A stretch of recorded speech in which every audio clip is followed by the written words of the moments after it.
call this meeting to order. We'd have the Pledge of Allegiance.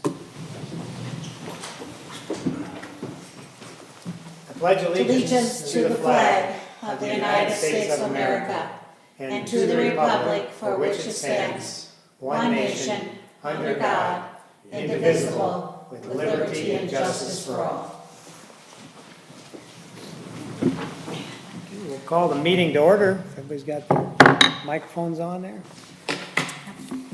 This is the regular council meeting for the city of NowThen, first meeting of the year, January 11th, 7 o'clock, 2022.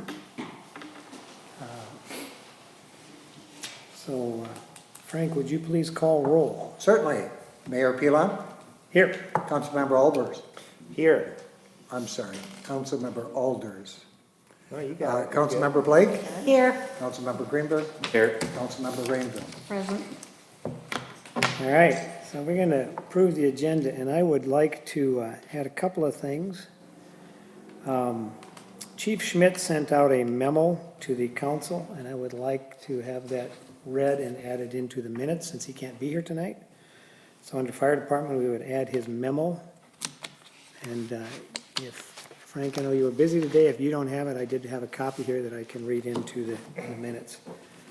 I added in the back and to all of your seats there an RCA. I would like to address cost of living and wage increases for the public works staff. So that would be 6C, RCA for the COLA. 6D, I would like to talk about ice rink status. And let's see, that's what I had. Other additions to the agenda or amendments? I would like to move item J down to discussion. Okay. And Mr. Mayor, I'd like to move item D down to discussion. B? D, D? like a 2D? dog. And then I would like to, Mr. Mayor, I'd like to add internet status.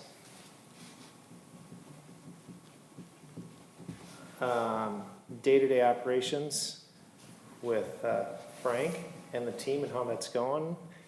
And status of you and Mary backing out of that day-to-day operations. Full-time clerk status. And then an update on the papers that were filed a few months back and where we stand with that as a city.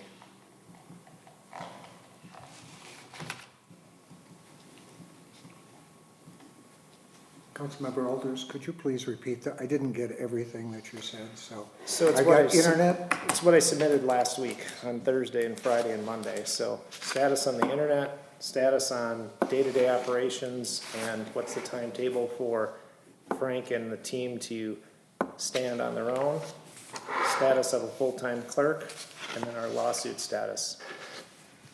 Thank you. All right, and so we had J, 2J, and 2D.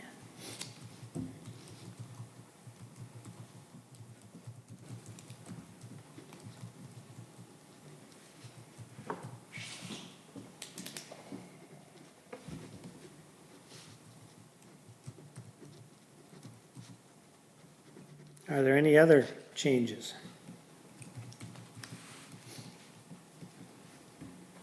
Seeing and hearing none, I will accept a motion to approve the agenda as amended. I make a motion that we approve this agenda as amended. I second that. We have a motion and by Councilmember Blake and a second by Councilmember Rainville. All those in favor of the motion, please signify by saying aye. Aye. Aye. Opposed? Motion carries. So we'll go to the consent agenda as amended.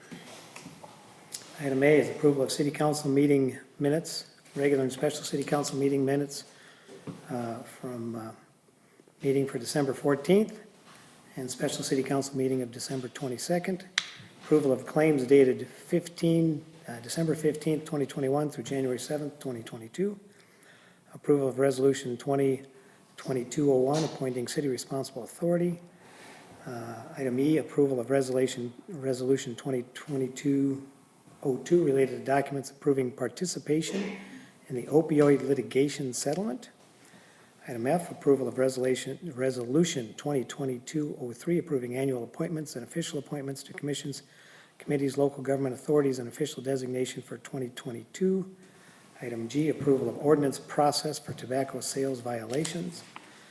Item H, 2H, approval of August and November City Council meeting date changes for 2022. Item 2I, approval of the Dryden Platt Street paving deferral CUP variance and amendment home business to table to a future meeting when Drydens are prepared. And that's it on the consent agenda. Do I have a motion to approve the consent agenda as amended? Mr. Mayor, Councilmember Rainville. I would move the consent agenda as amended. I have a motion from Councilmember Rainville. Do we have a second? Second. Second from Councilmember Greenberg. All those in favor of the motion, please signify by saying aye. Aye. Aye. Opposed? Motion carries. Floor items? Do we have any? We see none.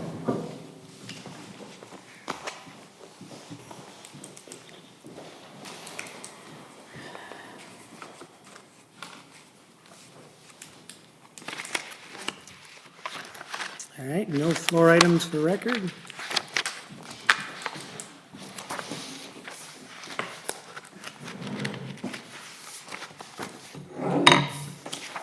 So we will move on to the sheriff's report.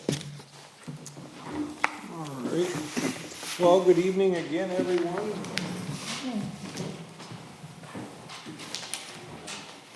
Mike. It's nice to see everyone. Nice warm day today, which is a nice change. I just wanted to give a quick update this month on the calls for December of 2021 and for closing out the year. During the month of December, deputies responded to 130 calls for service, which brought our total for the year of 2021 to 1,487, which is down 129 calls for service from the previous year. So we were a little bit under, 129 calls under where we were the previous year, which is what we like to see. I know our patrol division sent out the packet of information, but one of the things I did want to point out is there was a decrease by the end of the year in the total number of calls for service at bar none, so that's a good thing. Really hoping to see that trajectory continue. And just a couple of, as far as calls for service, to give credit where credit is due, Lieutenant B. Jacobson pulled some of these numbers and stats for me. I wanted to get him a little bit of experience doing that, and one of the things he noticed, as had I, which I would have pointed out, but he did it without any prompting, which is good, is we had several attempts and actual thefts from construction sites in town. Mm-hmm.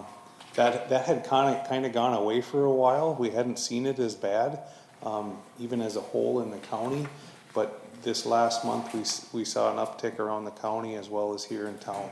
Lots of trailers. Yep. And these poor construction folks are trying to secure everything the best they can, and to the point where people are actually cutting through the metal on these pods and stuff that they're dropping off. So they're not even trying to defeat the lock, they'll just cut through the metal and get in that way. So it's really hard for these companies to do anything, but they also get it. I think it's just become a way of, unfortunately, the way they have to do business, and they're used to having to deal with it. But we do have a bunch of those a bunch isn't the best way to describe it, but we have had some in the city this month, and we're investigating to see where we can go. And that they're very difficult to get traction on, because there's usually never any witnesses, very little for physical evidence and things like that. So we try our best, and we'll see where we end up. But. And it feels like the security cameras give you a image of race and maybe vehicle type, and that's about it, right? Yeah, most of the security cameras we see, they don't get us enough. Yeah. A lot of times you can see a blob walking across the screen, and Yeah, that's what I've you're seen. guessing to see if you'd be guessing to say if it's either a male or a female. Yeah, I agree. But some people are getting smarter and they're doing some things, so we hope that we get lucky on some of these.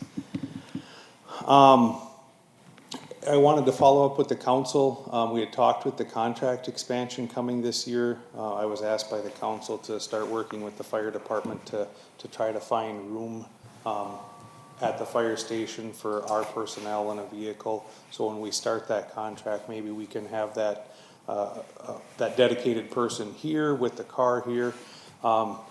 Bill and I met with Chief Schmidt the other day and walked through the fire station. I think we'll be able to find something that meets our needs but also doesn't disrupt the fire department, which was our goal. It was a very nice conversation with the fire chief.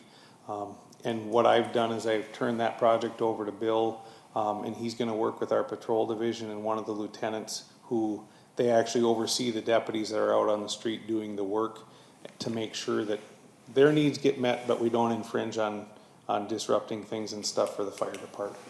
So they'll be working on that, and I'm confident they'll come up with a good solution. I would works. just say that as you have that conversation, you might want to include Mr. Boyles in that, because he may want to arm wrestle Chief Schmidt for Okay.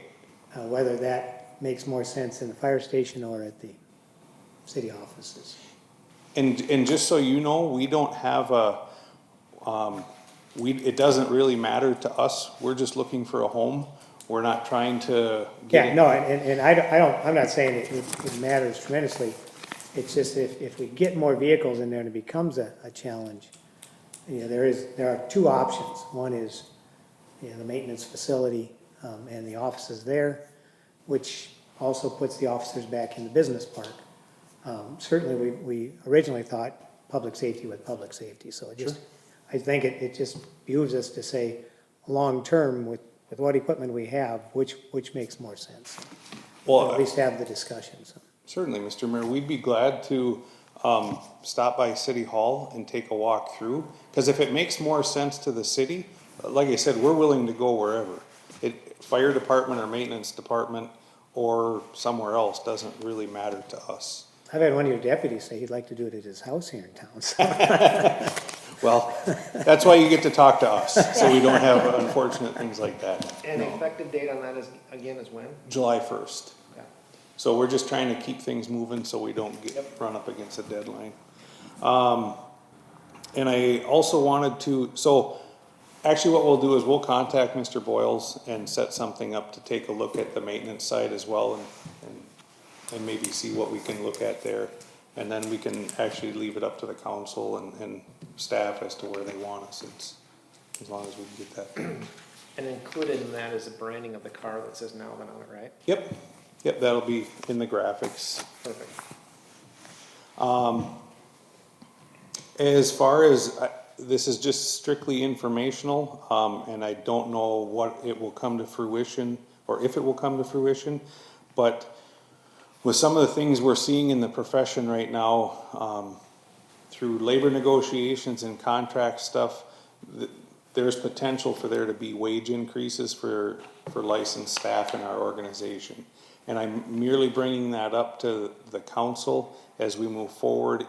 If those things come into play, if say there's a labor contract that's settled that gives deputies an increase, that's one of those costs that will end up getting passed on to the city. I have no idea what's gonna happen right now, or if any of these labor contracts will move through, but I wanna make the city aware in the event that it does. So when you guys come to budget planning, you can at least have that as a consideration. I don't have any numbers, but just to put it in perspective, we're seeing places that because of the issue in getting law enforcement officers, they're paying patrol officers to come and work the street starting in the range of $50 an hour, which it's amazing to me. And that's not something, we just don't have any control over that. There's a lot. When is your contract due? So all of our labor contracts are a little bit different, but right now, most of them expired in the end of '21. So right now, You're working without a contract? yeah, and that's not uncommon Right, for our right. profession. So right now, it's in that time where there's negotiation and everything else going on. But as soon as I get any potential solid numbers, I'll let the council know, just so you guys can be prepared. But it's one of those things that we just don't have a choice to get people. We're having to pay them more money than we've ever paid. And the Is that contract, something that comes into the administrative? That's something that you're responsible for, is that negotiation, or who? Our chief deputy generally handles most of the labor negotiations with the different bargaining units.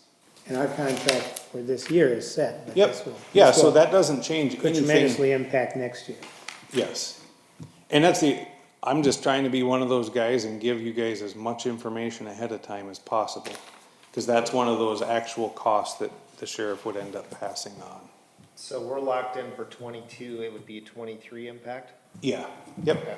Yeah, so nothing is gonna change this year. No matter what those contracts settle as for us, Got it. your numbers will stay the same.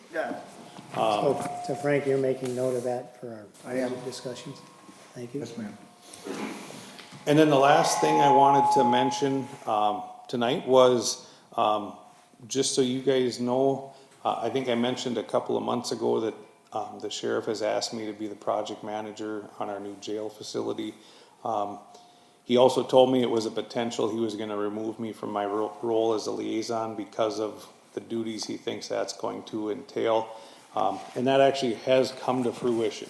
So, starting in March, it will be Lieutenant Jacobson at that point, will be promoted, and he's gonna take over as the liaison for me.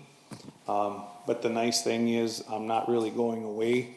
You guys won't see me all the time, or see me as much as you do now, but Lieutenant Jacobson will actually be working for me in my division, so I'll see him often. And hopefully you guys have gotten the sense the city of NowThen holds a bit of a special place for me. I like this city, so I'm not just gonna walk away and never think about it, so I'll be asking him, how things are going and keeping him up to, making sure he's doing what I hope he's doing for the city. And I have the utmost confidence in him. I don't wanna make that sound bad at all on his part. But for whatever it's worth, from me to the council, you guys have been great to work with. And I also wanted to reiterate, I didn't ask to be removed. The sheriff just thinks it's gonna be better for me with all the time he needs me to commit to that project to focus my energy there, so. With that said, I'll take plenty of time and prepare Bill for his new endeavor, and, also be ready and available for his questions and, helping him. I've started to give him historical background on some of the things as well, so he's not coming in completely blind, but, he's gonna be different than me, probably better, so you guys will be better off in the long run. So, with that said, Mayor or Council, if you have any questions, I'd be glad to take them. I just want to say, we do appreciate 8 years is a long run for a Yes. liaison like this. Yeah. And we have greatly appreciated your contribution, your work behind the scenes, your work with the city staff on different projects we've had, and certainly your thoroughness at presentations at the meeting. So we have greatly appreciated our relationship and wish you the best in the building project. But we look forward to working with Lieutenant Jacobson as well, so. It's nice that you'll still be part of the team, so. Yeah, absolutely. That is all I have. Council, anything else? Thank you. Thank And welcome, Bill. All right, well, have a good evening, everyone, and I think we'll depart if you need nothing else. All right, thank you. Have a good evening.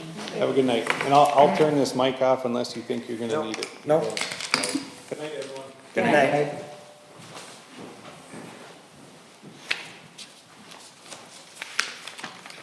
All right.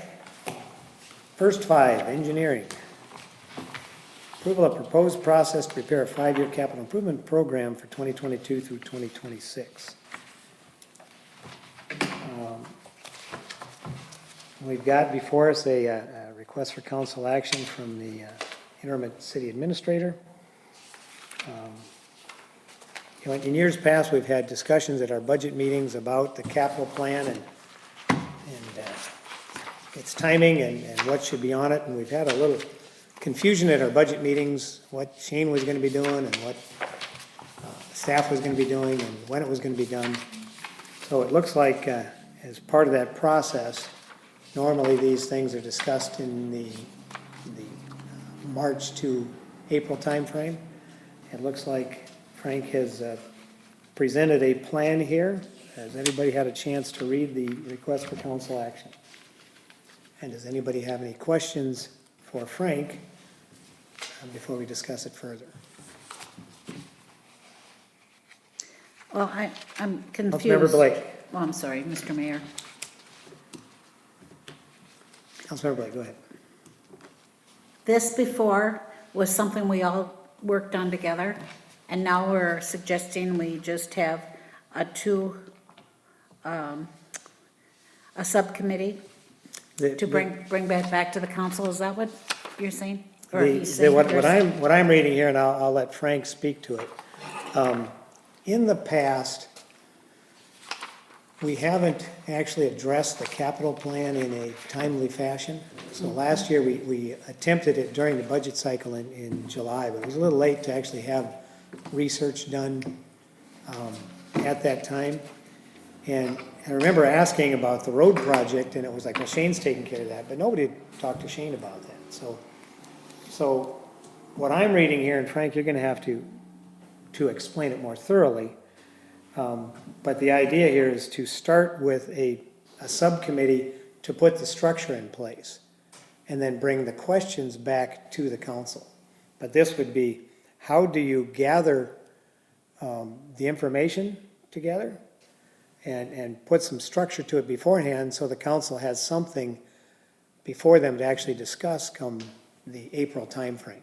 So this committee isn't actually setting the capital plan, but putting a structure in place. Is that what I'm reading?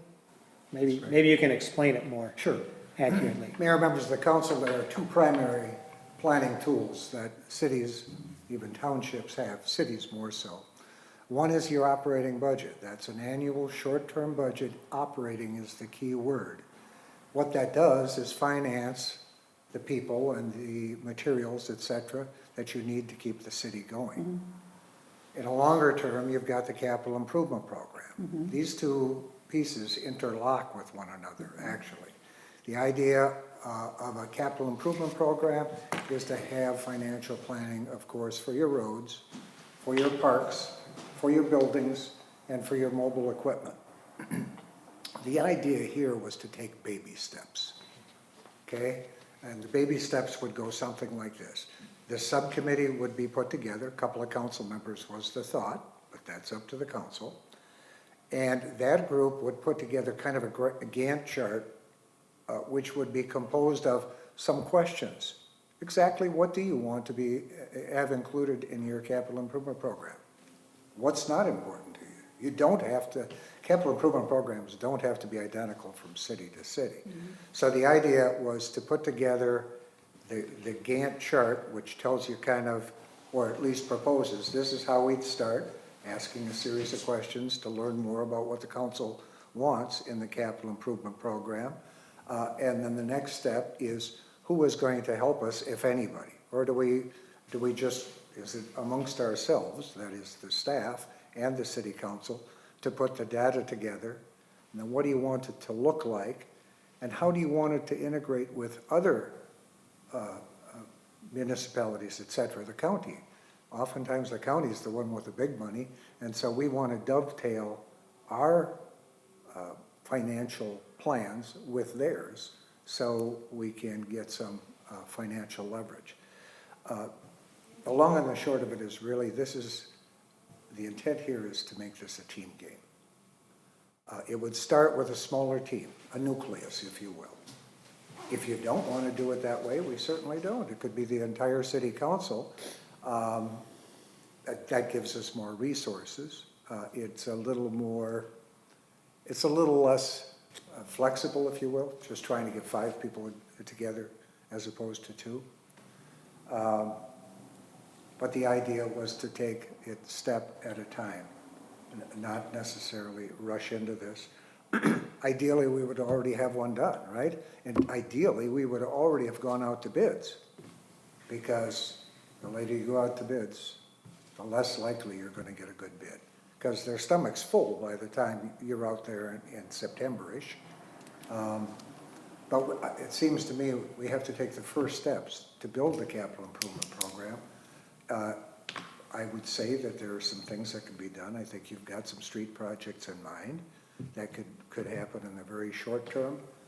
And then the capital improvement program perhaps could be initiated, if you will, thinking about 2023 and the 5 years thereafter. I don't know if I answered your question along the way, Councilmember Blake. Okay.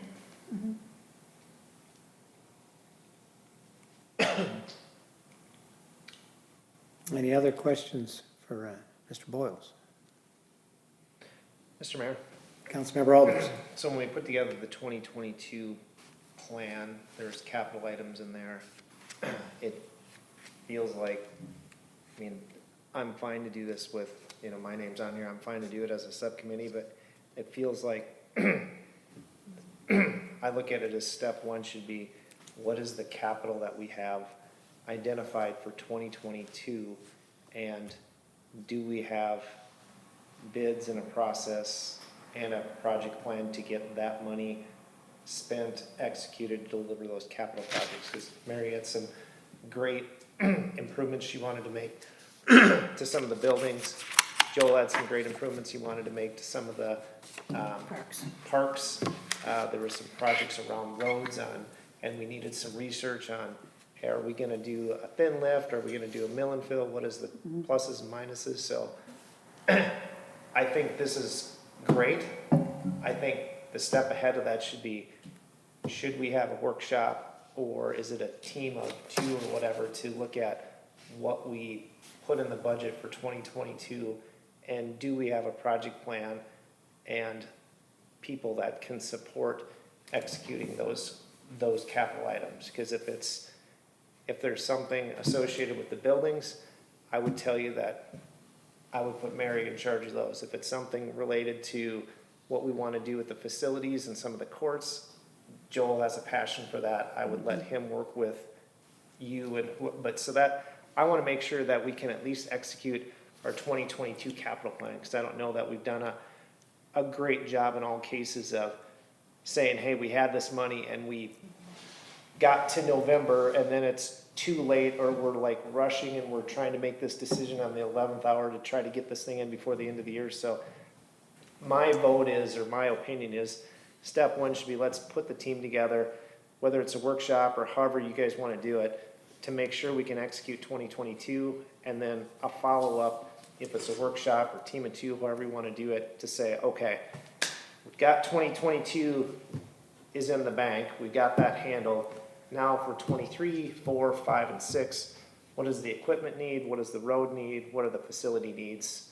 And do we have funding to support that? And do we have a project plan to support that? Mr. Mayor, Councilmember Greenberg? I like the idea of having a workshop to get together to discuss these things.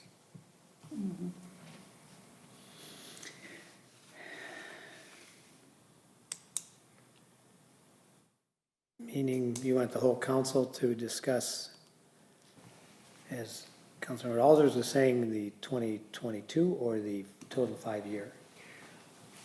First of all, yeah, so Mr. Mayor, attack the 2022 to make sure we're gonna get all those things, like one of the top priorities I would think would be roads. Do we have those named? And when do we get Shane and Ruby, working on that? To me, that would be the highest priority. I think if I remember back to Lori's budget talks, I kept hearing capital improvement. She always made sure that was padded and everything was being paid for. So I'm confident our 2022 budget covers everything for the year. The 5-year plan, well, yeah, that I think we all need to weigh in on. Mr. Mayor, Councilmember Rainville. I guess I would recommend then for an initial workshop as a complete council, that we would ask Mr. Boyles to put together, based on our 2022 budget, where did we say we're going to do what? And then let's look at, is it still reasonable? Is it still, needed? Maybe something's changed and we don't have to do that. But look at what it is we committed to doing in 2022. And then if we have to divvy that out to the different council members and or staff or combination thereof, to make sure that we have that done. And then and that should be pretty quick as far as determining that. And then from there, we can go to look at the 2023. What are our thoughts for 2023? And again, assign a council and staff to work together to get those things accomplished.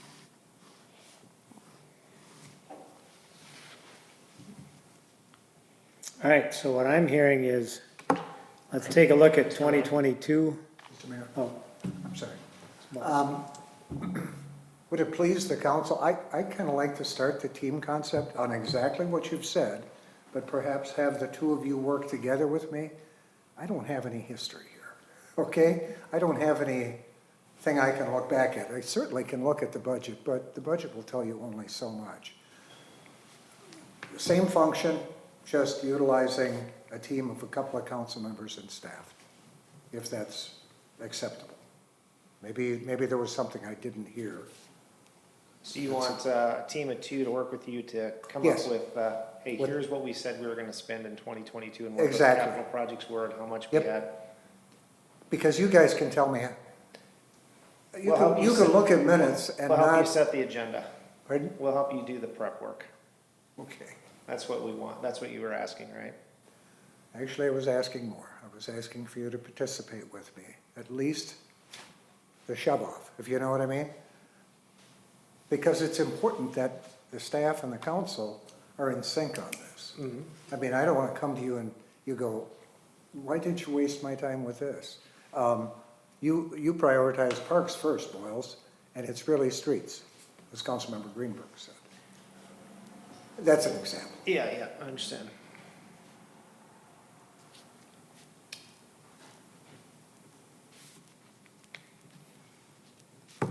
well. You okay with kicking it off that way, council? I mean, I don't think your intention is to exclude the council. No, by no means, I'm I mean, sorry. the decisions still have to be made by the council, but you're just saying, give me the background and help me put the package together to get to the council. I would appreciate that. Yeah. And I think we can do it faster that way and be more inclusive of what it is you're looking for. Because you've got memories that I can't possibly have. What isn't all written down? No, Pardon me? nothing. Council, what do we think? Jason, as it said, the request is the two of us. I mean, if the council wants me to work with you and Frank to go back to, I mean, it's our budget.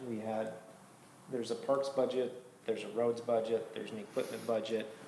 It should be fairly easy to put together. Here's the 5 things that we said we were gonna do, and here's what we thought the estimate was for each one of those. I mean, that's the ask, right? And then it's, okay, we're gonna approve all this stuff, and we're gonna go out and ask Frank to start getting it bid so that we can get these projects let. I mean, I remember one of them was this building, right? We wanted a facelift on this building. We had allocated so much capital to do that. Joel's pickleball courts, we wanted to understand what we allocated so much money to do that. There's a facelift on, I believe, the Heritage Festival Hall, if you will, or one of the buildings. The So, kitchen, I think, The wasn't it? kitchen, wasn't it? The kitchen, At the park pavilion. yeah. the Yeah. Northern Park Pavilion, yeah.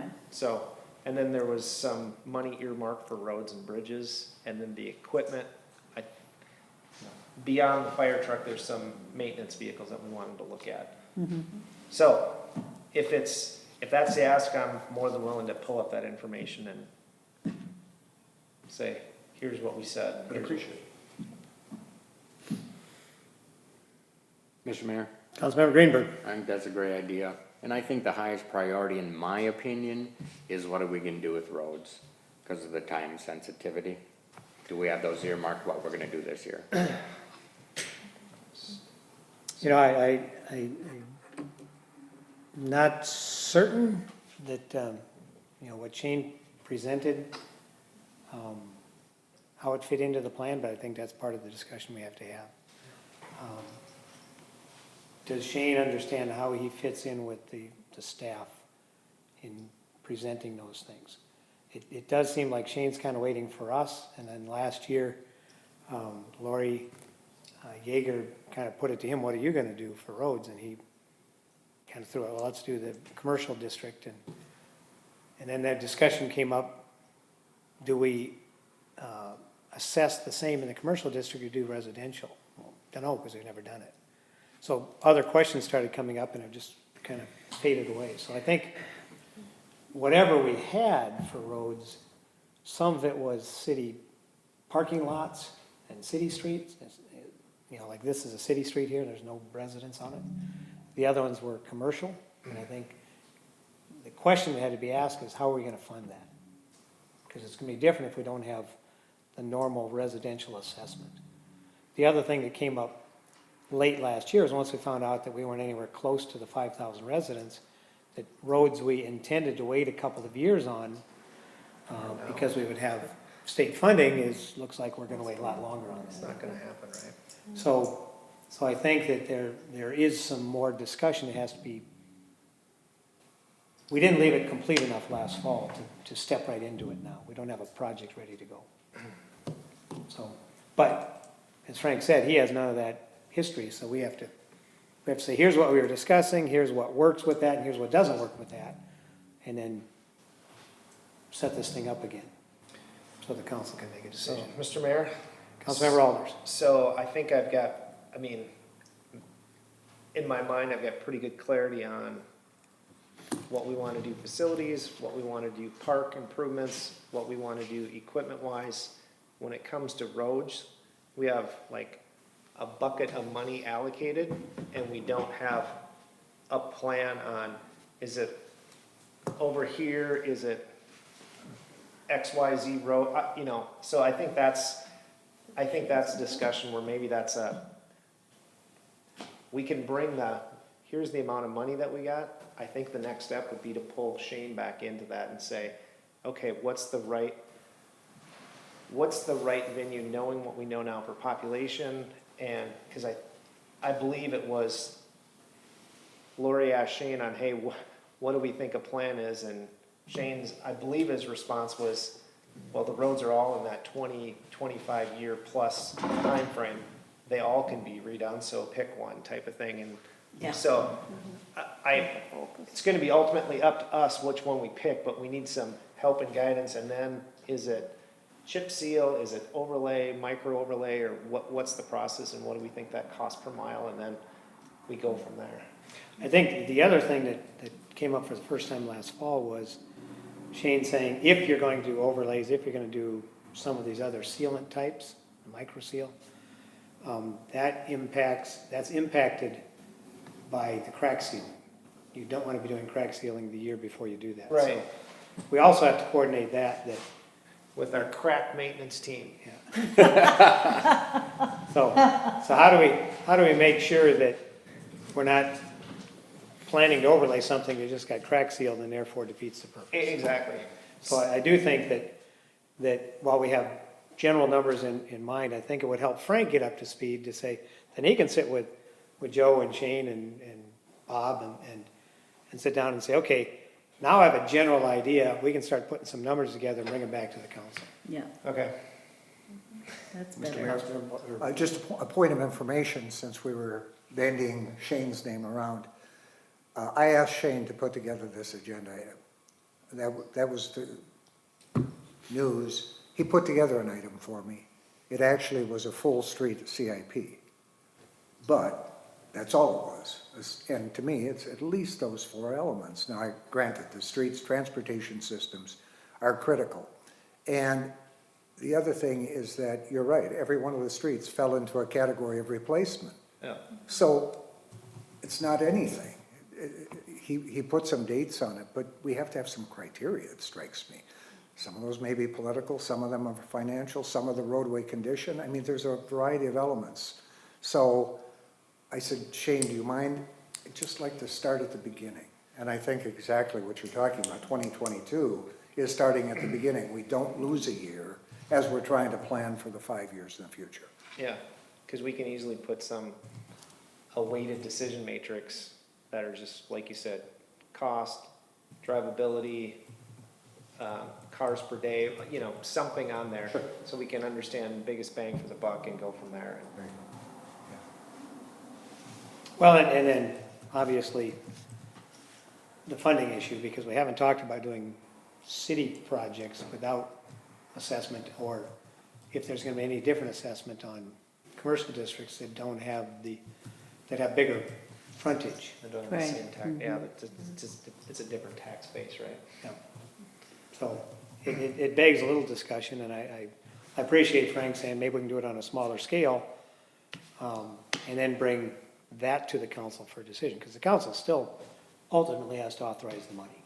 Right. That's not something we're abdicating away, so. Okay, so what I'm hearing is Jeff and I are gonna work with Frank to figure out high-level background on the capital improvement projects for facilities, for equipment, and for grounds. Is that the right word, grounds?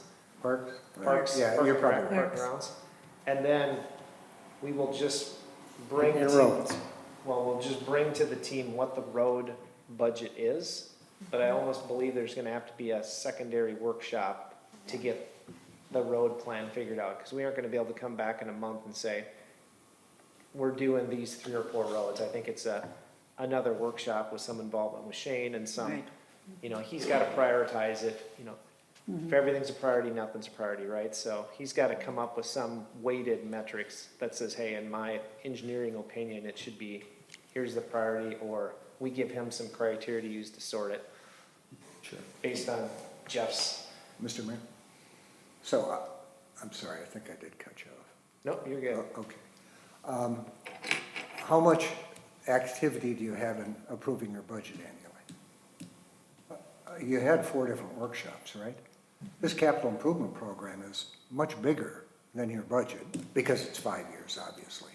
So I'm saying the same level of participation has to be there, because you're gonna be committing to financing in some fashion or another, and that's got some political tentacles to it, you know? Why not mine, or why so much money, or any variety of things. And it's good financial planning, so we need all of your brains involved.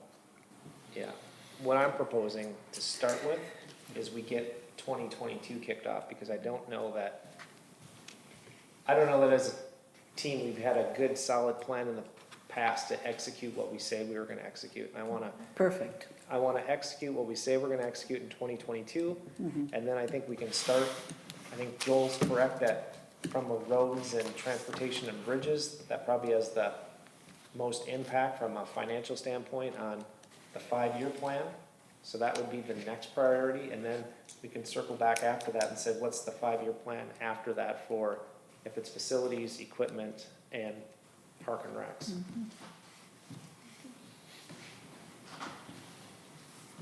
Anything else? So that being said, we have a request for council action. We're not certain on the funding at this point, because we really don't know exactly what we're getting into. Obviously, costs have changed from a year ago discussion, so that'll factor into this somewhat too. Like the commander said, labor costs are gonna go up, material costs are gonna go up, so we'll have to reevaluate 2022 with the reality of 2022 numbers. What we thought in 2021 may not be a reality in 2022, so. Right. But that being said, The requested council action is recommend the city council start with baby steps, appoint 2-member city council subcommittee to collaborate with staff, which is Frank, Public Works, Maintenance, Fire Administration. Prepare a Gantt chart. Basically get an understanding of where we sit in 2022 before we start looking further down the road for the 5-year plan. And that, as requested, Mayor Pilon and Councilmember Alders would serve on that subcommittee with Frank. Is that the understanding of the council? With that understanding, I would accept a motion to approve this request for council action. So I'll make a motion to approve the council action to identify a subcommittee, which is proposed Jeff and myself, to review the 2022 capital improvement plans for facilities, park and rec, and equipment with Frank, and provide high-level road and bridge numbers back to the council for action to ensure we can execute 2022. And then follow-up discussions are gonna need to occur for 5-year planning on roads, and then 5-year plannings for the other capital areas that we have. So what do you want to do with roads in 2022? Get these things out first? I wanna get what I believe what is within this council's ability to like agree to and authorize in the next, weeks, months in a workshop. And then when it comes to roads, I think we need to have a high-level discussion and then have Frank go back with Shane and say, hey, using whatever criteria, I don't know what that should be, we need Shane to provide some ability to sort so that not everything is a priority. And then once he has that, I think we have another separate workshop around what is the 5-year plan for roads and agree to what that plan looks like, knowing what's gonna happen with funding and what we need to tackle there. So there may be some work there, but it feels like the roads and, if I look at safety, security, roads and internet, that's a lot of what people are asking for, right? Yep. So It's the I feel cry. like we have a good plan for security with what we've agreed to with the sheriff's contract. I want to talk internet later on tonight, but I think we need to first develop a good plan for roads and transportation. Because I believe on a year-to-year basis, between Mary's background and what goes on like where she sees the park and your connection with the Park and Rec, Mary's connection with the facilities, and we know what this building looks like, I'm not as concerned that we need a 5-year plan that says, hey, in 4 years we're gonna replace the windows here. I'm just not. I think we need to have a good 5-year plan on roads, and once Yeah. we get that, if we are successful on executing 2022 and coming up with a great 5-year plan on roads, I'm gonna call that a win. Mr. Mayor, Councilmember Rainville. I think we've done a good job on roads. Shane had worked with the previous councils to come up with what was needed and prioritize those, and we did those. Yeah. And now we're done with that list, and it's time to look at the What's list the again. next list, Yep, right? yep. And if you look at the 100%. subdivisions that have been done, I mean, I don't think anybody in those neighborhoods are complaining that they shouldn't have been done. Right. We're moving along. I agree. So that's my motion. Windy, but that's my Good luck. motion. Yeah, Joel seconds. Councilmember Alders had a lengthy motion. Frank, did you get that lengthy motion? Most of it. Councilmember Greenberg seconded it. Any other discussion? Seeing and hearing none, all those in favor of the motion, please signify by saying aye. Aye. Opposed? Motion carries. Fire Department, We bought a truck. we bought a truck. I went to look at the picture and the picture's already gone. Mayor and council members, this is from Chief Schmidt. He was unable to attend tonight, but he would like this to be part of the minutes, I would presume. Mayor and council, I unfortunately will not be able to attend tonight's council meeting. I did want to take a minute to provide you with fire department update. First, some reflections on 2021. The fire department became operational and independent on April 26th of 2021. Throughout the rest of the year, the fire department responded to 149 incidents on the year, with an average response time of 13.04 minutes. We anticipate our response to show a decline or an improvement in 2022 with the addition of the duty officer vehicle, which was purchased and is now at EATI in Oakdale for lights, siren, and graphics. On the year for 2021, the city experienced $232,599 in loss from fires. This would include structure fires, outbuildings, trailers, and vehicle fires. We responded to a number of high acuity events, including fatal motor vehicle accidents, cardiac arrest, and certainly a number of COVID positive patients, especially so in the past few weeks as the number of those with the virus increased across the state. Thanks to all of you, we were able to place a number of mission critical orders such as SCBA fill station, SCBAs, thermal imagers, and a new tanker pumper, and the list goes on. Without the support of this council, this would not have been possible. Your commitment to the building, the fire department, has been exceptional. Engine 50 and Grass 1 have received a facelift with new decals representing the NowThen Fire Department, with Engine 50 receiving special treatment as it will forever honor former Assistant Fire Chief Bart Haft, who passed away from cancer. We had Chief Haft's widow and children come in to see the fire engine, and they were beyond grateful for the effort, along with all the firefighters.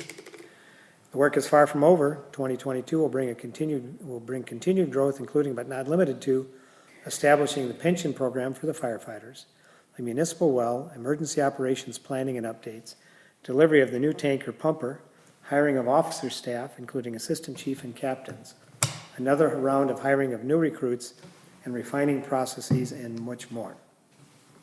I'd like to close with this. As we've begun this journey, we knew this task was a heavy responsibility. Trust with the firefighters was low, frustration during the split was high, and many needs existed. Reflecting back on this first year, there have been many challenges, discussions, and late nights. We were even warned of the potential of very little staff making the transition from Ramsey to NowThen. Out of 15 members, we retained 12 and added 3 more in 2021. The firefighters have been highly engaged and committed to making this department a success. Without their dedication, none of this would have been possible. The city is well cared for by the men and women that serve as firefighters, and we could not be more proud to be part of that process. Regards, Dave Schmidt, Fire Chief.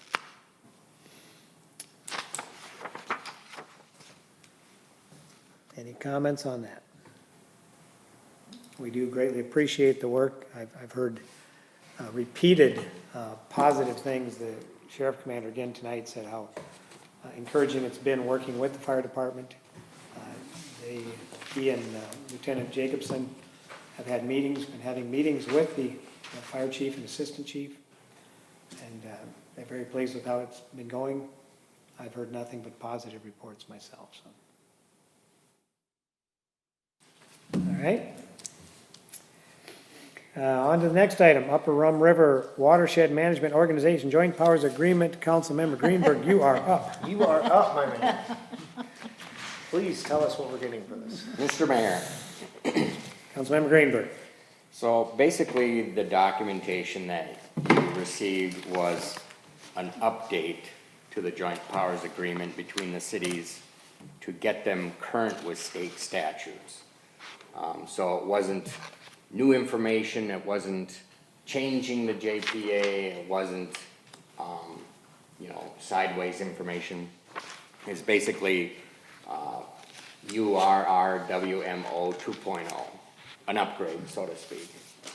But it was supposed to be, put in the front of all of our eyeballs, because we legally have a right to be able to look at it and weigh in if we would like to. So Jamie Sherban, who's our watershed project manager, he's at every one of our meetings. We've appointed him to spearhead whatever happens in the Upper Rum. He's met with city administrators to talk with them about the new JPA amendments, and most of the cities are feel it's a simplistic change because it's an upgrade that's adopting the state statute changes. So I was not at the last couple of meetings because it coincided with our council meeting, and Dan has been there, but he missed this particular one. So I passed it all on to you. Thank you, Frank Boyle, for assisting me in that process. So you're able to look at it. You do have the right to comment on it, and we can get that feedback back to the upper rung. That's just one of the things I'd like to discuss with you. That would be the one that's most pertinent, but I just want to bring you up to speed. It's a brand new year, so there's new things happening at the upper rung, so I want to bring you up to speed on them. So the first one is the most important, which would be our new budget. So Dan and I were there last week, and we got to see, so we have the 2022 budget, which was adopted already. Frank already cut the UR check. So our first half obligation for 2022 is paid for, and the second half will be paid in the second half of the year. Last year's budget for the city of NowThen was to the tune of $9,376. Per half or total? That was total. So for half, Frank cut him a check for $4,680. That's the 2022 budget? 2022, yeah. So we got this year's budget. Now, I'm not gonna share this with you. I just wanna talk about it just because we're hashing it out. So this year's budget was significantly higher. It's the draft. It's the draft. So take your blood medications, get it back down, okay? So we saw that there was a large increase, but Dan, being the sleuth that he is when it comes to spreadsheets, spotted that there was a $16,000 bump in the overall budget. So way back in 2022, the overall budget for the upper rung with all the cities was to the tune of $42,000, and our draft for this year was $48,000. So we looked through and we were like, why is there such a jump? Dan found this line that had $16,000 in it, brought it up. We as a group decided we should nix that line and try and get some state funding for that line. There was also another line in there that was $1,000 last year, and this year was $2,500. We whittled that down to $1,250.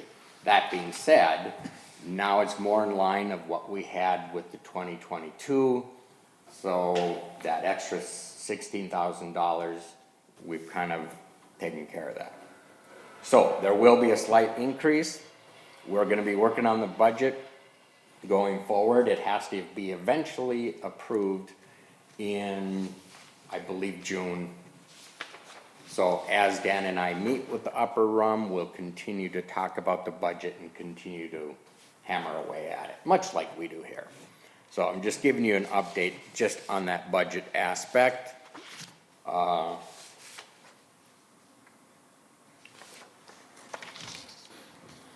last thing. So the upper rung Watershed Management Organization has been asked to join some larger watersheds. It is being proposed that we join it's called the One Watershed, One Plan. There's a bunch of different cities in it, or a bunch of different watersheds. The Aiken County, the Crow Wing, the Morrison, the Mille Lacs, the Kennebec, the Benton County, Sherburne County, Isani County, Upper Rum, that's us, Anoka County. So there's quite a few other organizations, watersheds just like us, and they want to combine us all together.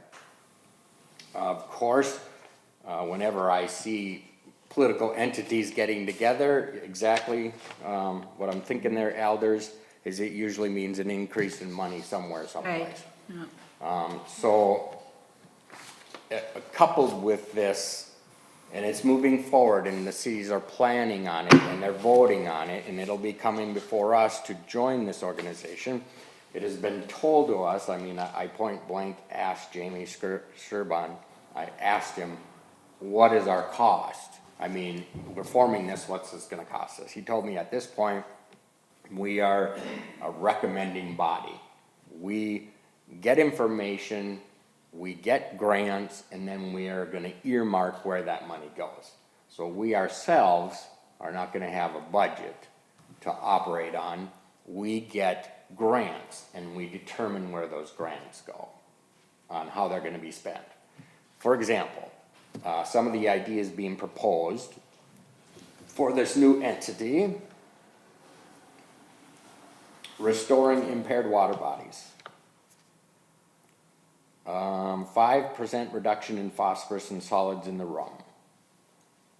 Increase water storage on the land by 100 acre feet minimum distance, 100 acre feet to minimize flooding.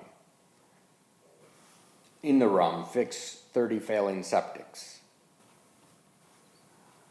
Increase rim easements from 2,800 to 9,200 acres. These are some of their ideas, which the Upper Rum is now going to be a part of the 1W, 1P, and we will all be determining.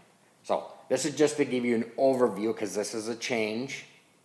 Us joining the 1W, 1P, that's a change. You already done it? No, it's in the works, it's If we being choose discussed. to? We have the right to opt out, to not do it. Do we opt out as the Upper Run River Watershed Management Organization, or do we opt out as the NowThen? Yeah, so I can say, you know, cause I'm one of 10 members there, I can say NowThen votes no, and the rest of the Upper Rum could vote yes, and I could be a dissenting vote, but it could still go through. Okay. Councilmember Greenberg? Mm-hmm. Who is initiating this combining of them? Is it based on like legislative action, or is it, these outlying, you've got, the counties that you mentioned are nowhere close to us, and the items that you talked about looking to be done, I don't see those having any effect. I mean, we've never done anything with the Upper Rum Rub, with this organization. We've just continued to pay. There's never been any mediation of anything in NowThen that I can remember. Now, I could be very wrong, but I don't ever remember them coming in and doing anything with us within our jurisdiction. And to me, if we go to a bigger jurisdiction with all these outlying counties, we'll for sure never see a penny back of our money. And I would think that should be a concern of the other cities that are up within the Upper Rum River.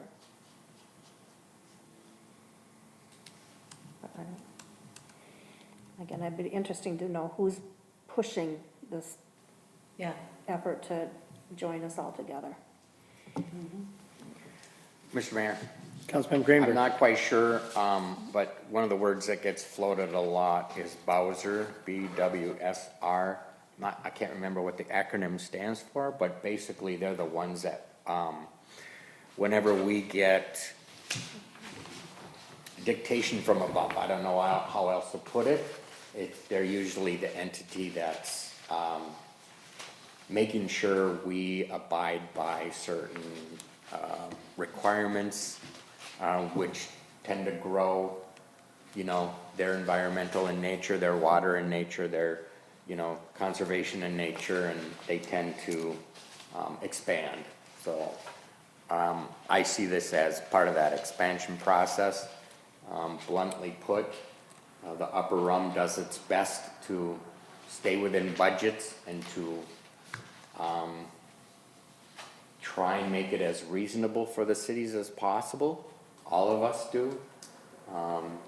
So on one side is, the state of Minnesota and the DNR, which want certain things, and then we're on the other side, the cities, and we try and work together to where both sides are happy. And if the Upper Rum Management Organization, this collection of cities, us, St. Francis, Ham Lake, Oak Grove, if we don't handle it correctly, the state wouldn't mind taking over the job that we're doing, but then we would have little say in what's happening. So the Upper Rum gives cities say in what happens in their watershed district. We get to weigh in and make decisions the best as we can, but we still have certain benchmarks in which we must meet. And then there's the growing benchmark, which we So, Mr. Mayor, Councilmember Alders. so help me understand this a little bit. So DNR says, based on our analysis of this area, the Upper Rum River District needs to do these 4 or 5 things: like water testing, water testing, bank remediation, erosion control, right? fixing blown tiles, whatever it is. And then based on the pool of money that's collected from the neighboring cities, we contract that out and get that work done. Yeah, so we have people coming into NowThen, and every year, one of the things that always happens is they test the lake levels to make sure they're within state allowable standards for phosphorus and, other contaminants, and we're always staying within that. If we get outside of that, the state would say, hey, you need to do something about this, and we'd have to make a decision. As a council, our city has an infected lake, we need to do something about this. Right. Get professionals in there, clean it up, whatever that would look like. But like this little pond that's sitting here by Bill's, that's part of that process to make sure that our water quality is where it needs to be. So when they have runoff from a concrete slab by Bill's, it goes into that holding pond. Right. To cure the water before it goes into the table. Absolutely. It's part of those rules and part of those processes. So NowThen does a pretty good job of abiding by those rules, and that's in thanks to a lot of our inspectors, our city planner. When they put things in place, they're abiding by those laws. And if someone is, violating those laws, once in a while, our city planner will say, hey, that person mowed down all the trees along that lake line. Those are gonna They weren't supposed to do that. You know what I mean? Those are all part of those guidelines. Mr. Mayor? Councilmember Alders. So the question I've got though is, back to Mary's comments, so we're giving them historically, say it's $9,500 a year. Are we seeing value in NowThen for that $9,500 a year? It's to abide basically by the rules set forth of what the testing, the requirements, the upgrades, all this. This is just an operating budget. We do have the opportunity, but it costs us more money to earmark areas of the city that could use some water upgrade. So the question is does this money get those areas fixed, or does this need to be, if there's areas that we deem, hey, this is a problem, do we need to put this in a capital plan? Let me, there's a couple of things if I can, Joel, on this. I used to be part of the watershed. And the collective funds are for managing the watershed. The Upper Rum River has been historically very fiscally prudent. Some watersheds, I think it's Rice Creek, actually built themselves a multi-million-dollar building to have their meetings in. Watersheds can get a little out of hand because these are appointed officials, and we're the only ones looking at their budget. And there are certain mandates. Bowser comes in, the state comes in. There are certain things that they tell you have to be done. But if you remember, actually it would have been just before you guys came on. Jamie came in here and said, we need projects.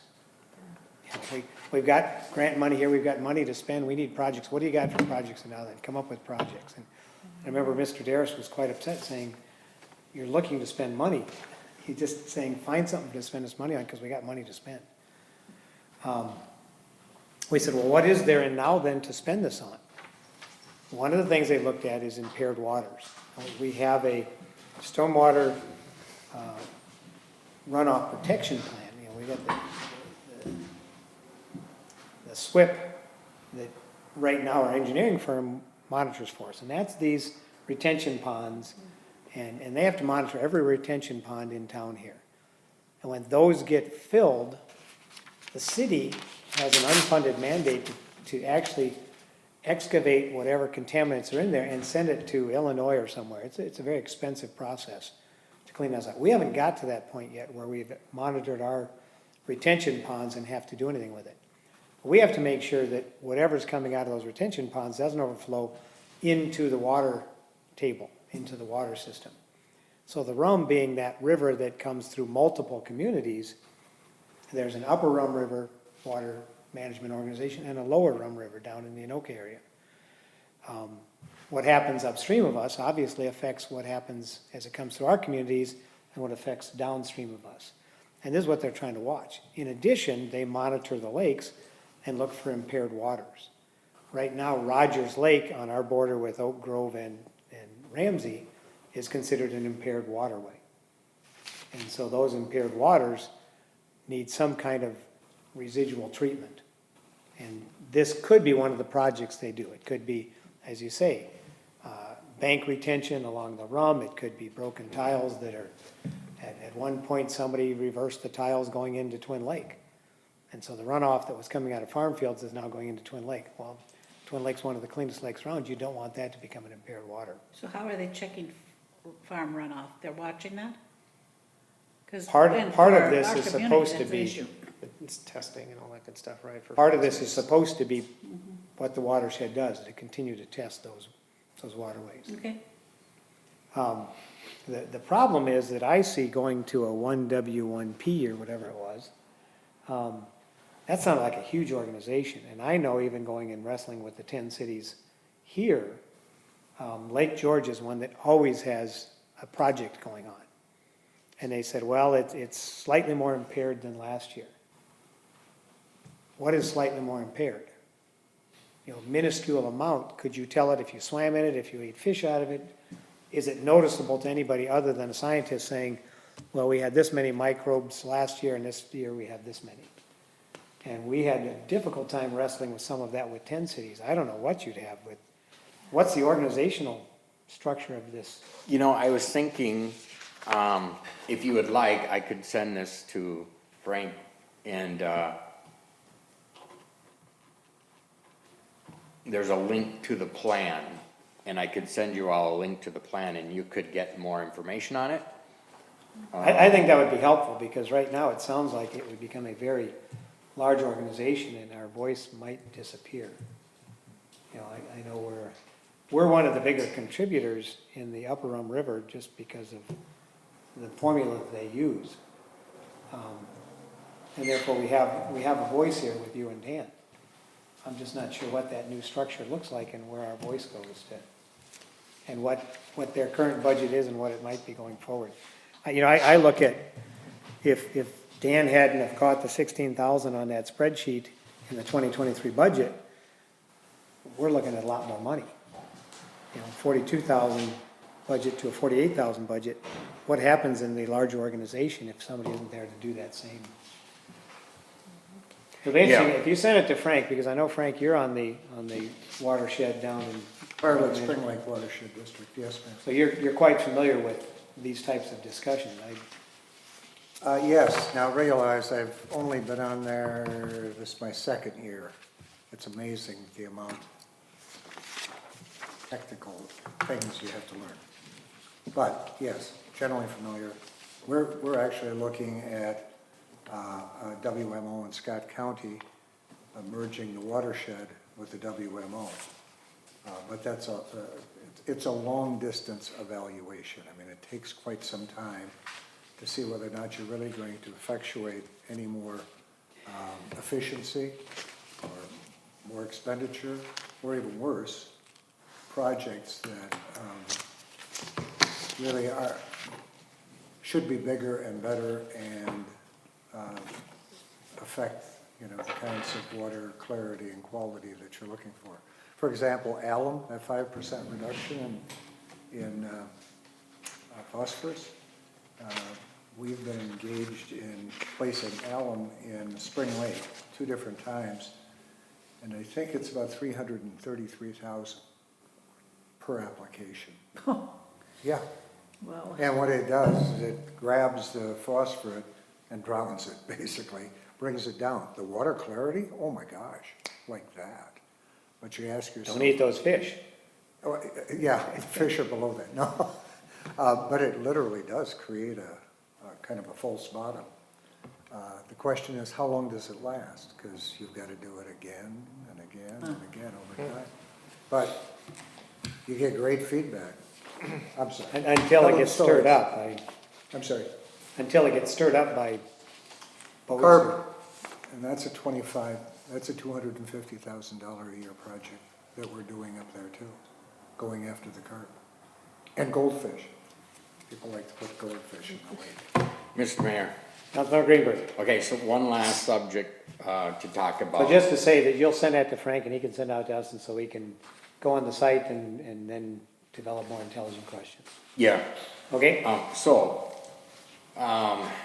in regards to the watershed budget, we have 2 halves of a spreadsheet. One half has to deal with non-operating work plan expenses like water monitoring, lake level monitoring, stream quality, things like this. Kind of has to do with what water is in what city. So we've divided it up, that money to run those costs, we've divided it up per land mass. So Bethel and Ham Lake, which only make up 1 or 2% of the land mass, they don't have to pay very much in this particular area. So they're happy with that. However, when it comes to operating expenses like copies and postage, the recording secretary, insurance, administrative fees, financial report to the state auditor, we've divided amongst all the cities equally. Now, Ham Lake and Bethel are challenging that. yeah. So there are 1, 2, 3, 4, 5, 6 cities, and 2 of them are challenging this. Just so you know, that would affect our budget if they got their way. We wouldn't see an increase in our budget. Hold the line, Joel. Well, that became, back when I was going to the meetings, that became the big part of it, is the administrative costs. Because again, there is no elected oversight over this. This is it. I mean, we're it. And we count on Joel and Dan to come back and say, do we really need to pay that much? What are we paying for postage? And who's trying to keep these costs down? And that was one of the questions I had before, because East Bethel is a minor part of this, and they've never liked paying, and Bethel itself is 1 square mile, if it's that. So they don't have much land mass in this, and they don't want the equal share, never have. But it was always going to affect the budget. Is the budget typically in half right now? I mean, is this, what does that, do you know what the numbers would be if Bethel and East Bethel were to, or Ham Lake, I mean, were to win their fight? Well, if you look at the watershed budget, which is in our overall budget from last year, it's in there. We've divided it this way. I'm just gonna rattle these off. Bethel, 1%. East Bethel, 23.45%. Ham Lake, 1.62%. NowThen, 23.83%. Oak Grove, 29.52%. St. Francis, 20.5%. They would apply that to the other part of the budget. So And- right now, we all pay $1,834. Each city pays that much. But if you take that all, add it all up, and then those percentages that I just gave you, and then divide it, you get that answer. But I don't think that's, you know, We're not talking huge dollars there. really what I need to know from you guys is, do you like the way it is right now? Where these fluctuating percentages per landmass for the water testing, that's fair, right? Is it fair that we take the administrative and just divide by the number of cities? Or should we listen to Ham Lake who says, no, we only own 1.5%? I think that should be our money everywhere. What's the option for Ham Lake and Bethel to, if they don't like it, take their ball and go home? Can they drop out of the watershed? I don't know.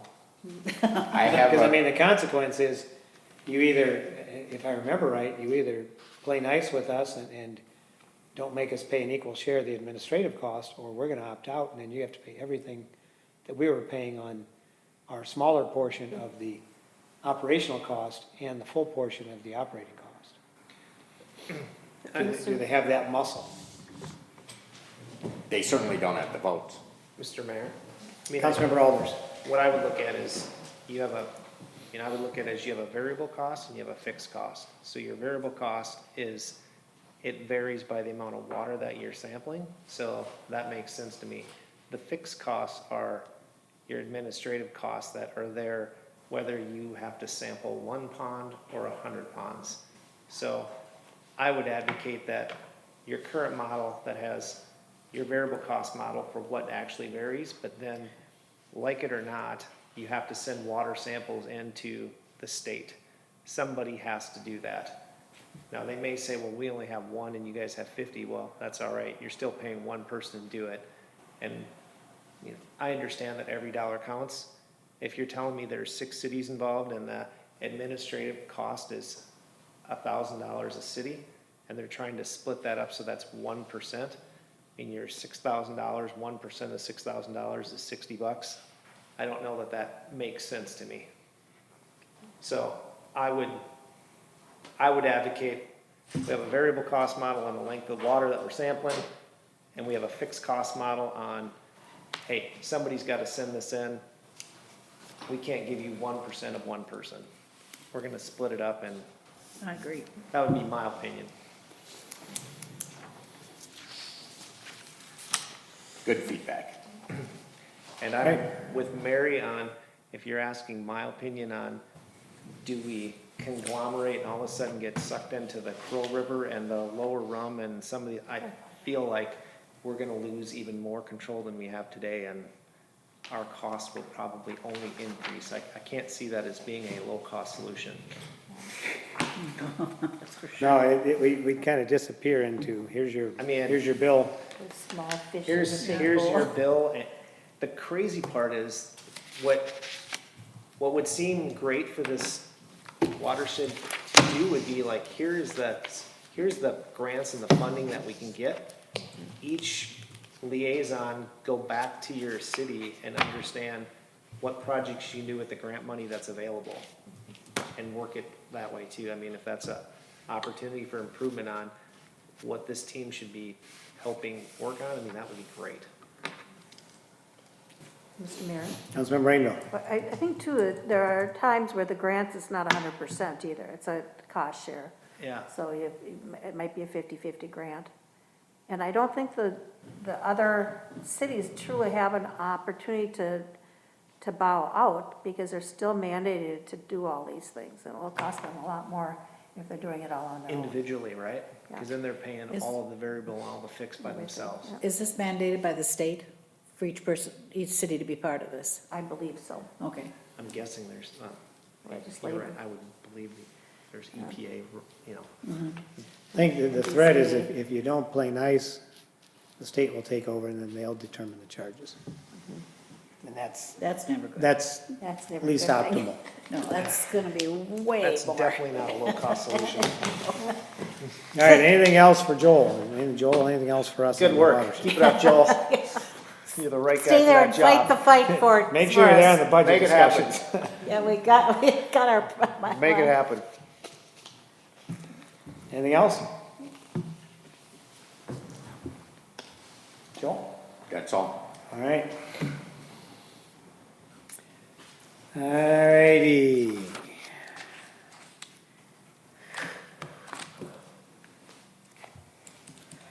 League of Minnesota Cities Leadership Training, their annual training is going again. The foundational program has a online portion and an in-person portion. The advanced program has only in-person, no online. We typically, when it's close like this, don't do housing. We do offer the pay for the course and mileage, but that's it, so. Anybody interested in going and participating in the online portion?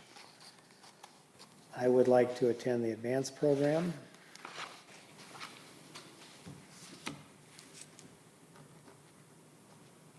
Anyone else interested in participating? Mr. Mayor, Councilmember Rainville. I would like to, but travel arrangements are, would All right. take precedence. So, which is, it's always good training, and even if you've had it before, there's always something new every year, and something that didn't click last time, will click this time. And it just helps to see the big picture on what they're trying to teach you. Mayor, members of the council, may I, Mayor? Yes, sir. My recollection, and I'm sorry, my packet doesn't have the agenda item in it. I distinctly remember writing it. My understanding is the foundation has two parts. One is an online portion. Then there is also a February 4th? 4th and 5th. 4th and 5th, and that's in person. I would really encourage that in person. I know it's sort of hassle, et cetera, to get out. But what you do is you find people who, like yourselves, are just besieged with all kinds of different things that council members are besieged with. You know what I'm talking about. And they may be the same questions, but oftentimes what you do is you find new answers. Or you find a person that, as long as you stay a council member, you can consult with and compare notes. And it really is valuable. I'm not a council member anywhere. I just have talked to enough council members who have said exactly that it's very, very valuable. The first one particularly. There's an advanced one, and I haven't checked for a long time. The advanced one, I haven't got as strong a feedback back because most people go to the first one and may not take in the second one. I'd love to hear your feedback on the advanced, because I think that is offered the same days and in the same format.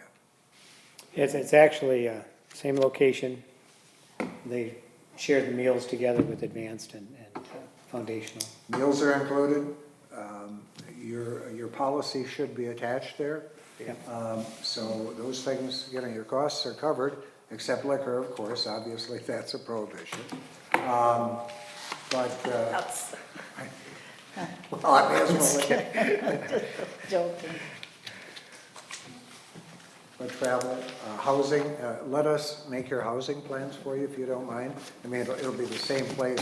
That's a little promotion they've got, because if we tell them it's for this, there's some sort of reduced price. In the past, we've just driven out there because it's not that far. Sure. Right.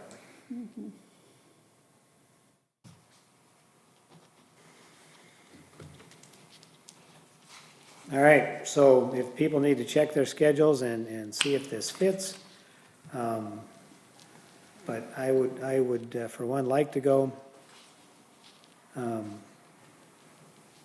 Mayor, Councilmember Alders. is this 5th is a Saturday. This goes into a Saturday? Yes. Correct. It's a Friday, Saturday affair.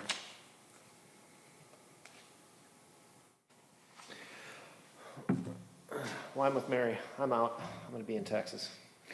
I'm gonna be in California if you want to know the truth. Linda's out. Joel, I'm gonna be in NowThen. you're going to be in NowThen. So, The ask is for Jeff to go. Joel, you in, you out? All right, the ask is for the mayor to go. The advanced class for the mayor, I'll make a motion to approve Jeff going to the advanced class and to do the lodging, pay for the lodging and all that good stuff.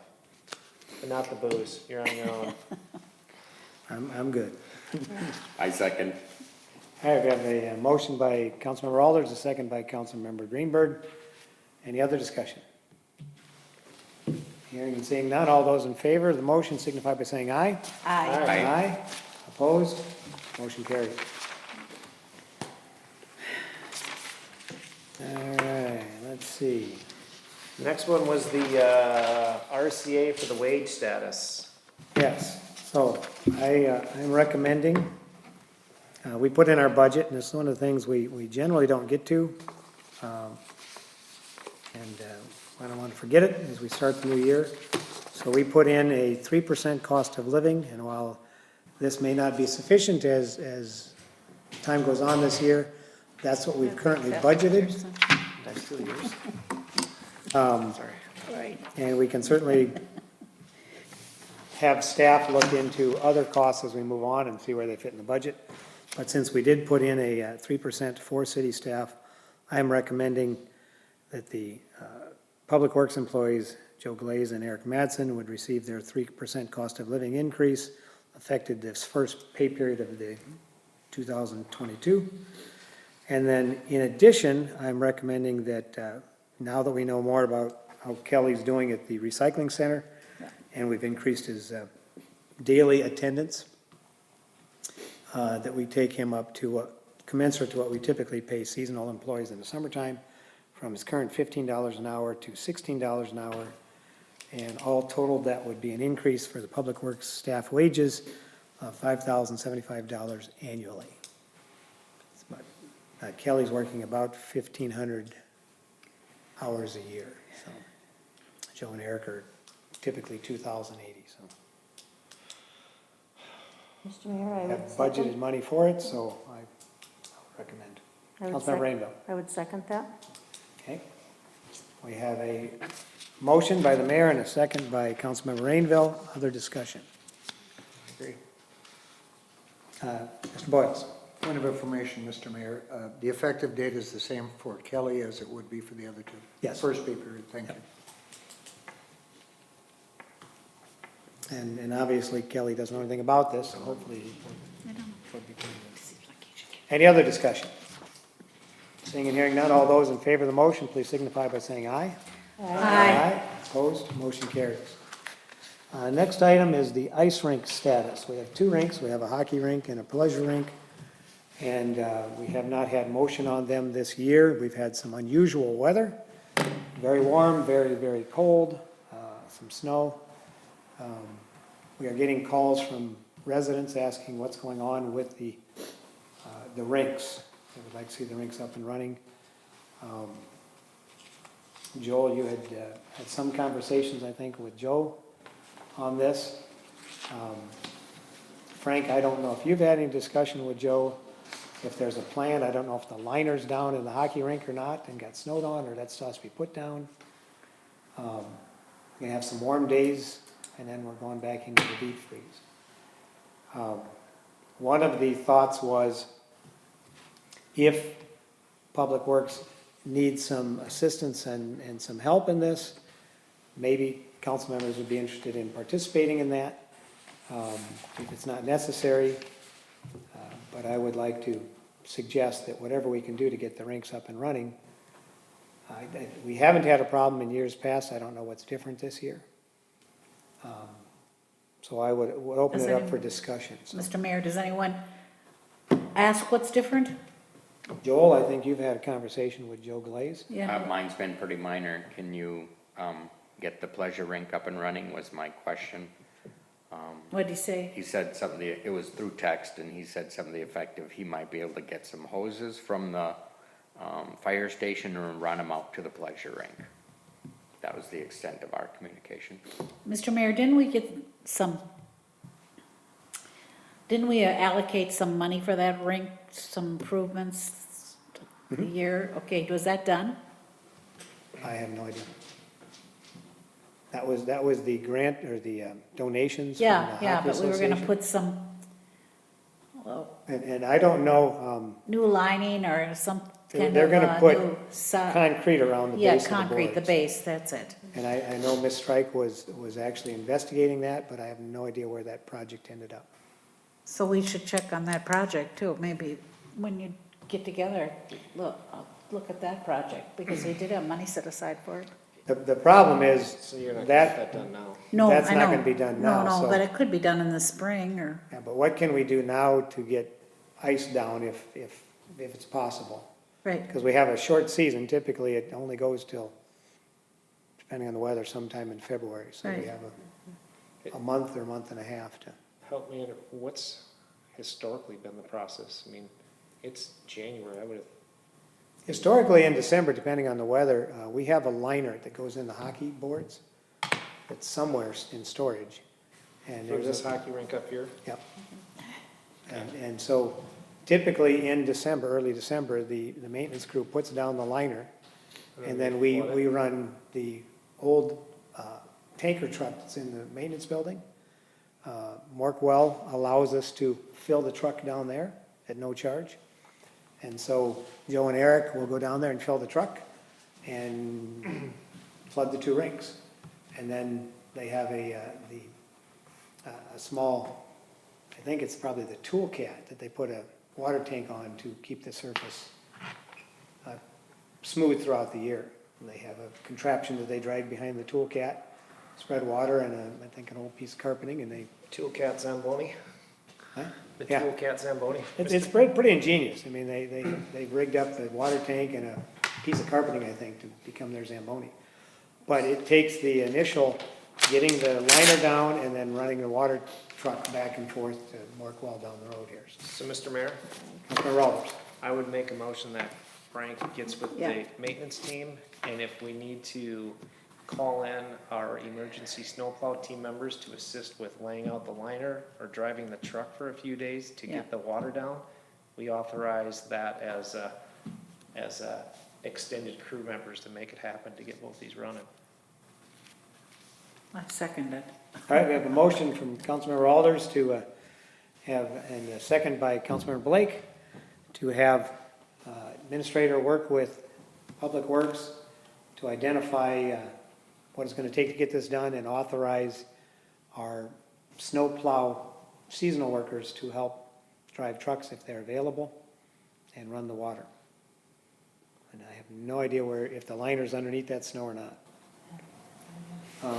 Joe, you said something about they were concerned because they're trying to burn up their hours? Was that part of the conversation? I was wondering, because one of the questions posed tonight was, why hasn't it started? Yeah, yeah. Well, I think one of the things we discussed was the maintenance staff had accrued too many PTO hours, and they had to liquidate some of them. Yeah, the council allowed, though, is a 6-month process.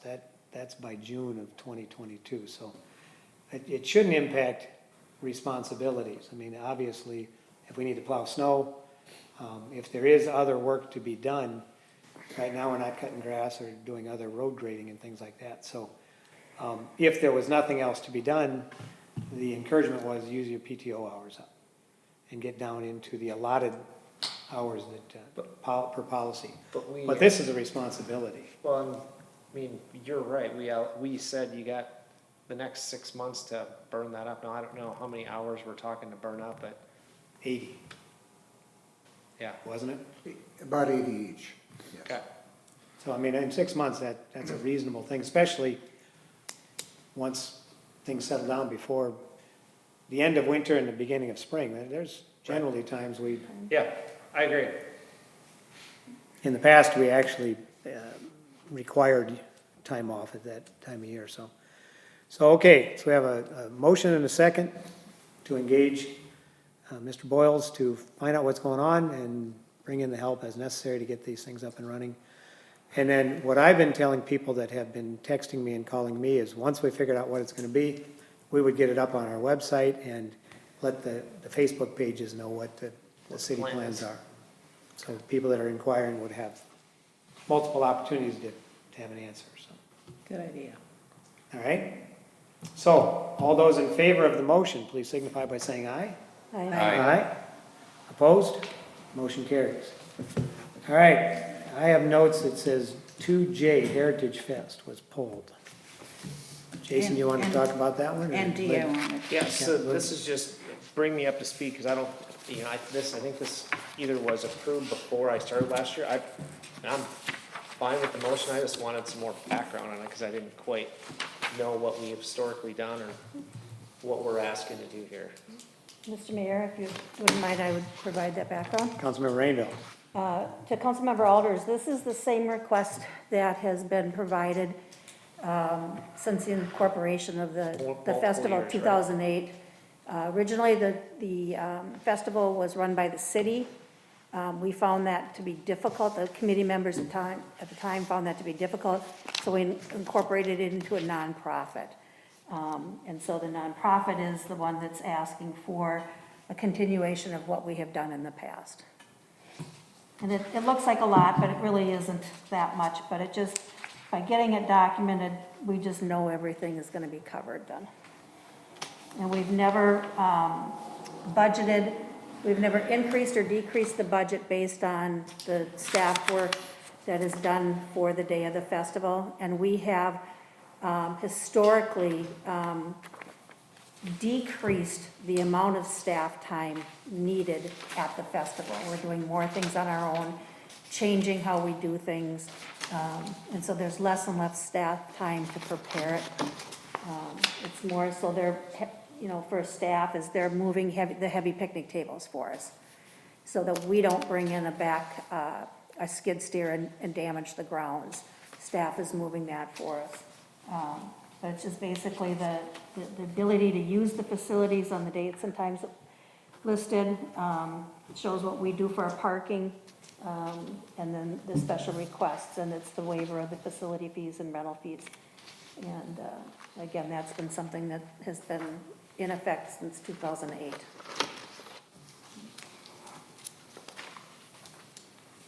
Mr. Mayor, Councilmember Greenberg. to Councilmember Rainville. So the monies generated, if there are monies generated by the Heritage Festival, I'm just assuming goes right back into it to make sure it functions better the next year. To Councilmember Greenberg, correct. The monies that we raise, basically the monies we raised last year help us to do this year. The monies we raised this year will help us to run 2023. There's a little bit of carryover, but we've been very fiscally responsible, and we do not spend a penny if we don't have that penny. And there's been things that people have asked us to do, but if we can't raise funds from the businesses, we can't do them. And this year, there's going to be some increases. Our fireworks costs went up like $1,000. Tent rental has gone up. The porta potties have gone. I mean, some of the stuff has almost doubled in pricing. Wow. And so we have to look at, with those cost increases, do we have less porta potties? We spread them, we have to sit and work that out. But by not having to pay the rental fees for the facilities here, it's very helpful to us. What do we charge? Depends on what it is. So this building here, when we, Wait, you're saying what do we charge what? Well, For the rental fees that are being waived. it's probably in the long run, it might be, well, the Historic Town Hall, our fee schedule provides that the Lions, the seniors, and the Heritage Festival do not pay rental here. So there's no money's lost there. The Town Hall, same for the day of the event. Memorial Park, I don't have that. that's all right. Yeah, I mean, it's not that great of a dollar amount, I and think it's, it's great. yeah, and it's the residents that are Service for the here. and- residents. Yeah. Do we know about how many people attend the event each year? Well, last year, because we're past January 1st. Last year, in our breakfast, I think we served almost 400 people in our breakfast, and our dinner was over 500. And throughout the day, we have, The whole city. throughout the day, because people come and go depending on what they want to see. But on a good weather day, you could have 3,000 people here throughout the day. So 75%. Yeah, I mean, it's, you know, we try to, and again, with raising funds, we have 90% of the activities for the kids are free. The breakfast is a free will donation. We get donations from businesses that we can keep our meal costs down. You know, we work real hard to do that, so that. Mr. Mayor. Councilmember Greenberg. Afford to go. Mayor, I have more, Councilmember Rainville, I have some more questions, and they're only meant to clarify Yep. some of the discussions I hear on message boards and Okay. such forth. Do any of the committee members draw a salary from this? To Councilmember Greenberg, no, we do not. We volunteer all of our hours. So no one's being paid by the city, no committee members, no council members are being paid by the city to run this Heritage Festival? That is correct. And to clarify, there was a request a while back from Attorney Rupi for his opinion as to whether or not it was a conflict of interest for a sitting council member to vote on this. And he said it is not a conflict of interest because there is no monetary value to me. Either the event goes on or it doesn't. You know, if the event doesn't go on, I have thousands of hours of my time back to myself. Yeah. So, but there is no monetary So, Mr. Mayor. compensation, so. Councilmember Alders. So Joel, just clarity on that for people that are, so we do pay a small stipend to manage the farmer's market, but there's a fee base for being in the farmer's market, so that stipend is made up with what's collected, so that's totally separate from this though, so people are, you know, clarity wise, this is nothing. The farmer's market, there's a small stipend paid, but that's not to a city council member either, that's to somebody else that helps Manages it, right? Manages that farmer's market, so farmer's market, small stipend, this, no.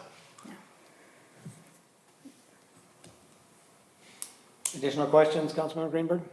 That is all. Mr. Mayor? Councilmember Alders. I have one question, Member Blake. if Go for it. excuse me, Mr. Alders.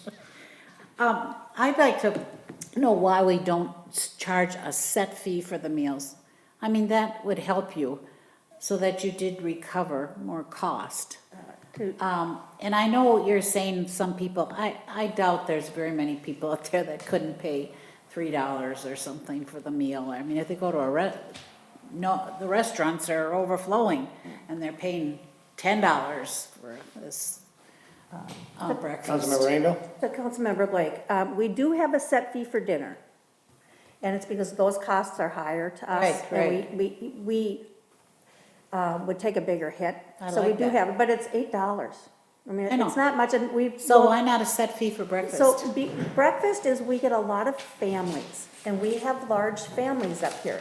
So you come in with 4 and 5 kids, and the parents, and if you start charging, it gets to be expensive for some of these families. And we're trying to make it reasonable for them.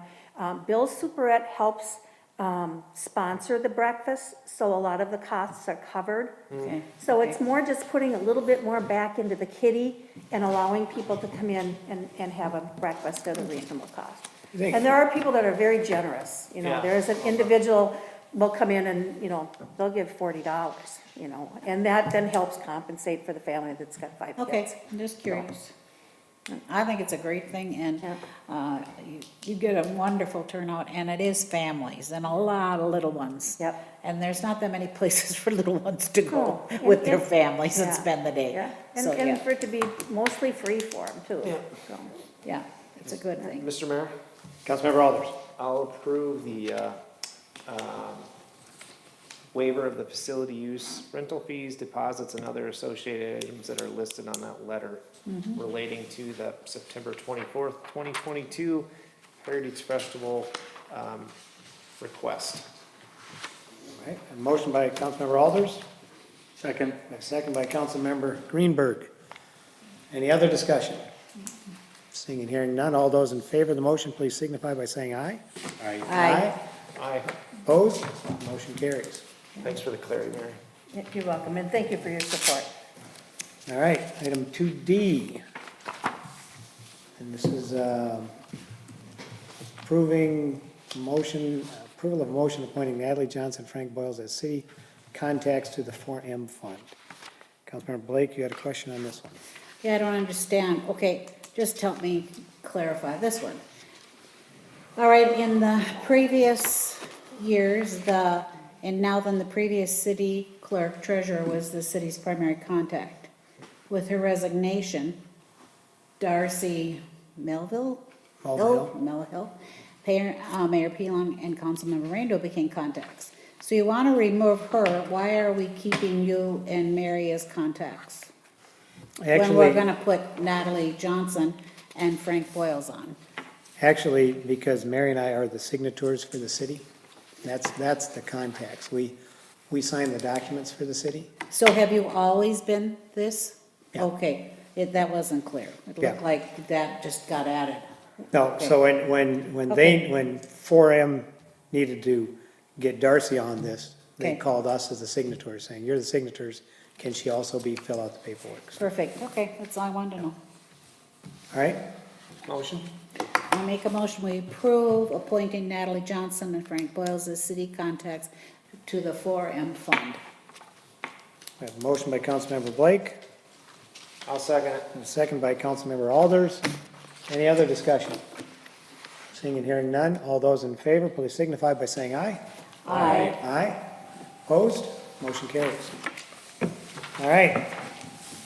Now we have internet status. So, Mr. Mayor, Councilmember Alders. so, I'm gonna say, into third quarter, beginning of fourth quarter, we authorized 2 individuals to go out and do an analysis to understand what it would take to to get our federal standard of internet to pass. And there was supposed to be a report out, and then an understanding from local providers what that cost would be, and then some discussion on, we have some COVID relief funds, what's the best use of that? So, I think we've all gotten emails recently on, hey, what is the status of this? So, what is the plan? How do we get the thing moved forward? What do we need to do? Yeah. So, I had forwarded the survey that we authorized last fall to Frank. It's at least 8 pages long. It's multiple hundreds of thousands of dollars in projected cost. And let me try and give you a brief synopsis of the internet and NowThen.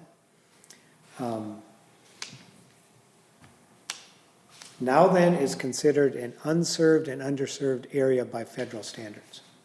Okay, so there are 100 down, 25 up, I believe is the current federal standards. Most of NowThen does not fit in that category.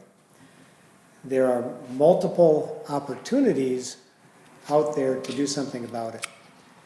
When you have unserved and underserved areas, the federal government conducts what they call an RDOF auction. It's a reverse auction, and the lowest bidder wins the area, and that starts excluding other people from being able to compete in that area. The recent RDOF auction last fall was won by SpaceX, and so Elon Musk now owns the rights to the internet in those areas, and NowThen. He can't currently fulfill that. It's a great program. He's launching lots of satellites, and the dishes will be going up, and when they do, it's a pretty good service for those areas that have it. But it doesn't look like we're high on the list of all the auctions that he won to be there. So in the interim, what do? The survey that we authorized last fall was Genesis and PCS did the survey. And they have come back with their report, which Frank has and is deciphering, and we'll, I don't know if you've made that available to the council yet or not. I put in the materials that, Okay. yes.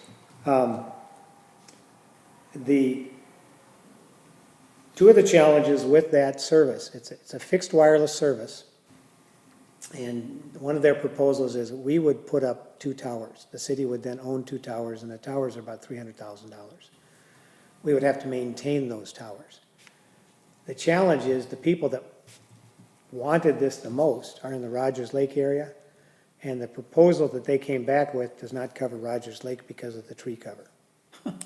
So there would have to be a tower put up in Rogers Lake, probably on city land. And if you take a look at the map, there's city land down there, it's really swampland. It could be done, but it might increase the cost.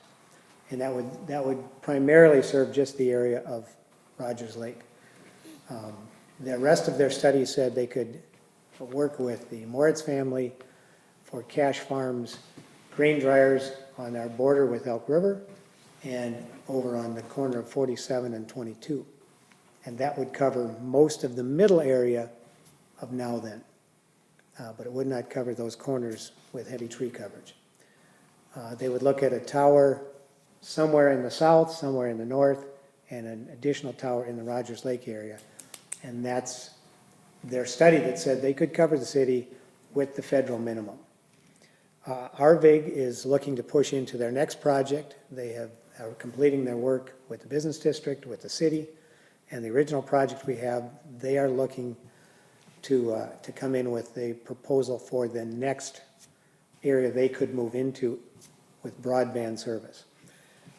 Ultimately, if you talk to the providers, fixed wireless and other opportunities are really a patch to get you through to wire in the ground, to fiber in the ground.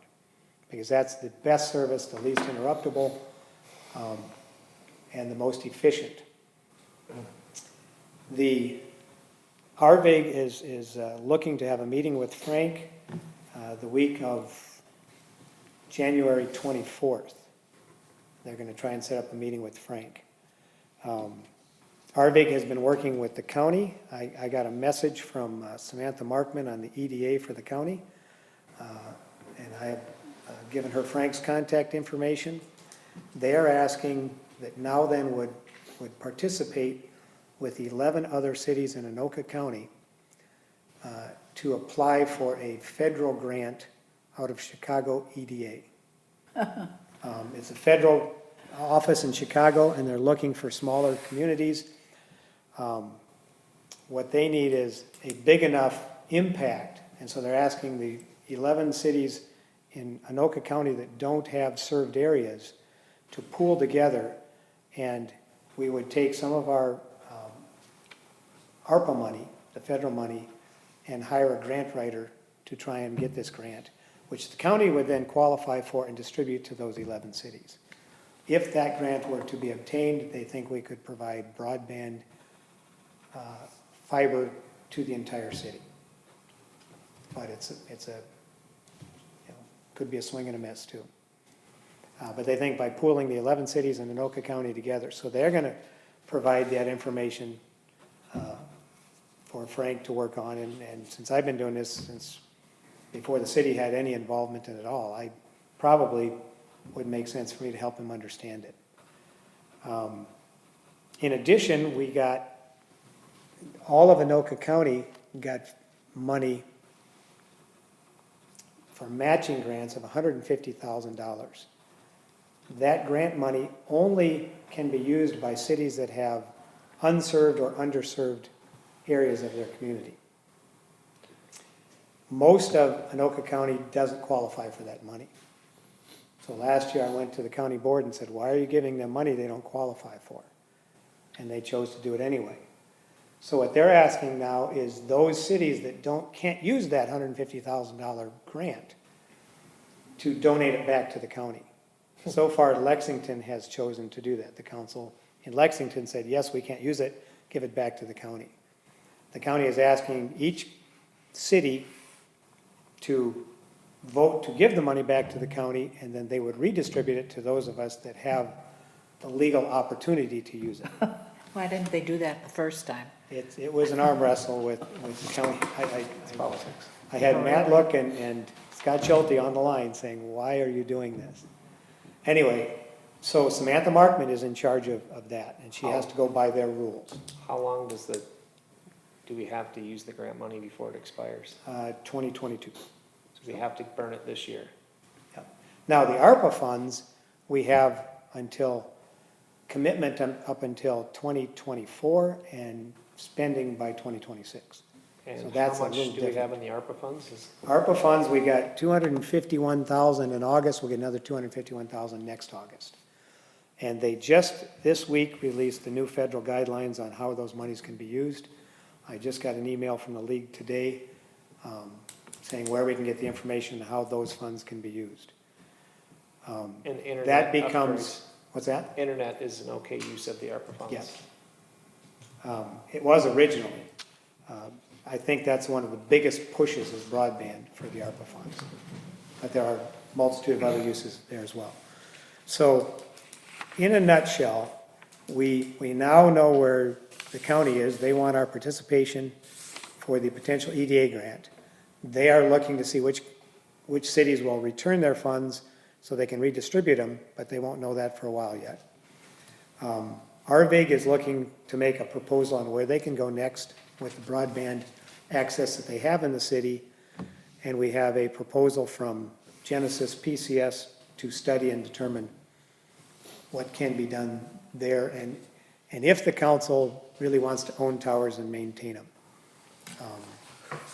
From what I've heard, that people that do that, they're suggesting strongly that we don't want to. In my conversation, when the county called me recently, yesterday, to see if I could give them Frank's information to see if we want to participate on this EDA grant with the other 10 cities. Samantha said, when I told her about the fixed wireless proposal we had just gotten, that Scott County just put in fixed wireless 9 towers, and they have all homes except 52 that have this now available to them, should they want to sign up. So she was going to see if she could get a contact in Scott County to tell us how they did it and how they were successful. It so happens that our administrator lives in Scott County and had personal knowledge of the Scott County Commissioner who actually ran this project. And I believe you're having coffee? I'm having breakfast with him next Monday. So Gary Shelton, the former county administrator. So I have asked the county to work with Frank and the personal contact he has that might be able to help us along those lines too, to give us more information on, is fixed wireless a good interim project for us, and understand the cost better. So we're really, Who did they have install it, do you know? I do not know. She just said she was going to get us information, and when I mentioned it to Frank, he said, I happen to know that guy and I can get it firsthand, so he probably has more access to the information than the county here does, but the county Anoka County was working with Scott County on this, so I asked them to send that information to Frank. Mr. Mayor, Councilmember Greenberg. does HughesNet not work in all areas of the city? From the people that have had it, I've been told that is an accurate statement. Correct. I would tell you yes, based on, the NowThen internet Discussion boards? discussion boards that come up, and we've had it in the past at our other house, and it wasn't. Is CenturyLink throughout the city or just in parts of the city? CenturyLink is pretty much throughout the city, but Lumen has indicated that they aren't really interested in residential service. And the problem with CenturyLink, in my understanding, because we had one of our business owners just paid $35,000 to get CenturyLink internet and phones, and I don't think the phones are working real well, but the internet has been giving them a lot of problems because they're bringing fiber to the door, but they're connecting it to a copper base. They don't have fiber end to end. So they still have the problems that copper brings you. And so, That is the gap. So if it's fiber all the way to your place, it works awesome. Like at our place, fiber is on, is it 209th? We move up 209th? I'm on 201st. 201st. 201st. So the Fiber is on is- there? Fiber is right there at the end of my road, so then it's copper up to our house. Well, we only have 1,000 feet of copper, so we have good internet at our place, but follow that down another mile and it's not as good. What is it? And the other The problem fiber? is, No, the internet speed, because, the further you are from a node, it just drops dramatically. yeah, So you want, if there's fiber on your road, why can't you get fiber up to your house? It's up to the last mile provider. yeah. Oh, and so right you now- have to get a provider that'll do that. That's what Arbig's trying to do. We actually asked Arbig if they got through the business district, if no extra cost to the city, could they go down 201st all the way to Twin Lakes, and then anybody on 201st. And To hook up. and the, what is it, the Rogers Lake area? The problem is there's not even fiber in the area. Like, if you look at the poles, it's the black thing, and then it has like these round half moons. So that's, you can tell if it's been attached to the pole, or you can see like at the end of our road, there's like a big couple of fiberglass boxes. Right, Then I've it's seen in those. ground, but the Rogers Lake doesn't have fiber anywhere close. And the other problem Yeah, is, good electrical. if you have fiber in the middle, so you've got fiber on 201st with 1,000 feet of copper going to your house, but on the other end of that, that fiber can go back to copper at the base as well. Yeah, And that's where the people, like some of the businesses here, are having problems, because they got fiber into the building, but it goes back to a copper base, yeah. and it's not reliable. Mr. Councilmember Mayor, Green. who is supplying that fiber that we see up? Is that Connexus or CenturyLink? If it's overhead, it's probably CenturyLink, Okay. because Arbig's burying, that's what you've seen them digging on the corner here. And that's our choice. I mean, our best choice would be buried fiber, if we could get it. That's what And we would if like. Arbig would come down 201st, you guys would be in hog heaven, because the reliability, there's no drop off. You know, the problem with copper is everybody goes online at the same time, you're gonna see that drop off. in your speeds. Yeah. Your speeds. Mr. Mayor, Councilmember is Green. one of the possibilities to just go to CenturyLink and say, hey, can you run a strand down Jason Elder's road? We're gonna give you the money to put that fiber in. You didn't think it was a good idea, but we're just gonna have you bring it down there. Well, Time out here, don't be calling me out. I don't want a bunch of Facebook traffic that says, oh, they're just getting fiber. Yeah, that's, Well- yeah. so an example would be when Mr. Skogquist was trying to get into Brian's Bend, they're sitting on the corner of 22 and 47 with fiber, and you know how close Brian's Bend is to that corner. They wanted $40,000 to bring it down to Brian's Bend. And they said, for a price, we'll do it. But, you know, you got 13 homes that have to then distribute that $40,000. And if all of them don't take it, then it gets pretty expensive per home. So that's why the broadband grants. And so what the county had told me today is, if we will work with them on the EDA funds and the matching grant on the ARPA funds that they've already given us, they would look at some of the other funding opportunities that might be available to the city to help pay for some of these costs. So, Mr. Mayor, Councilmember Greenberg. okay, so if that solution, which I just proposed, is not feasible, or not, would you say that bring it the way the Arvig way is doing it, would you say that's a better solution? It sounds like a more expensive solution. Well, actually, you know, we've asked Comcast to propose coming in, you know, a couple of years back, what it would take to come into the Rogers Lake area, because Comcast serves Ramsey and Oak Grove. And the numbers were outrageous to bring it in there, because it's just not in their plan. And CenturyLink, we got Department of Economic Employment and Development, the state, to try and drag them to the table and say, would you consider doing this? And they said, it's just not in our plan. We can't force somebody to be a last mile provider. And that's what we didn't understand when we signed on a decade ago with Zayo, because Zayo was in a fire station. We were paying the county for Zayo being the fire station.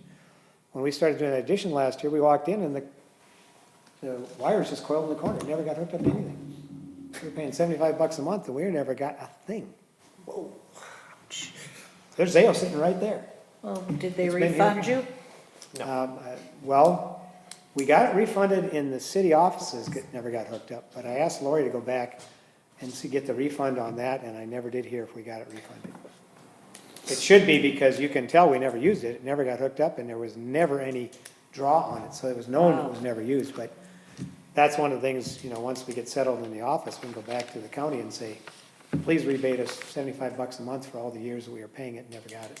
Mr. Mayor, Councilmember Greenberg. all right, so we talked about $250,000, but of the things that I've thrown up in the air, they've all been, you know, they've all fallen on the ground. So I'm looking for one that sticks. So, Mr. Mayor, we Councilmember got Alders. 6 items. So we're waiting on an RBIG proposal. So Frank has that action item to get the RBIG proposal. We've got the Genesis PCS study. That proposal has 2 or 3 towers. That has a minimum of 2 towers and 2 existing structures. So 2 towers and 2 existing structures. So there's a cost with that, and there's pluses and minuses. We could cover the whole area, but we'd have to own and maintain the towers. We have a January 24th meeting, which Frank is going to be part of, with 11 other counties for the EDA funds. And I'm guessing. No, the January 24th meeting is if Frank's available, because I forwarded that message on when I got it from Arvig. That's Arvig wanting to come in and talk at that point. That's, okay, so that's the, our big proposal is on January 24th? Well, it's the discussion on where to go next. Okay, so then we have a proposal to write a grant with 11 other counties to get federal funds. It's 10 other cities in Anoka County. 10 other cities in Anoka County. And that information was just received, and I had him copy Frank on it. So that sounds great, but it doesn't sound fast.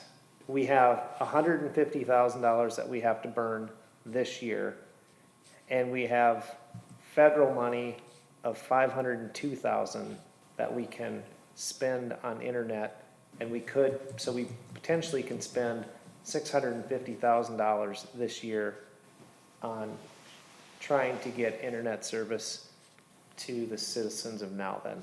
And the quote we received to do all of NowThen from Midco was $9 million. That's why So the numbers are ridiculously low for us, and that's why we're fighting with the county and the federal grants on these things, because you've got ARPA funds, we've got ARPA funds of $500,000. You go down to Blaine where they don't need this because they've got people fighting over who can be the last mile provider in Blaine, and they've got $15 million. So what is this $9 million quote? What's that from? That's from Midco to provide broadband or fiber to the whole of the city.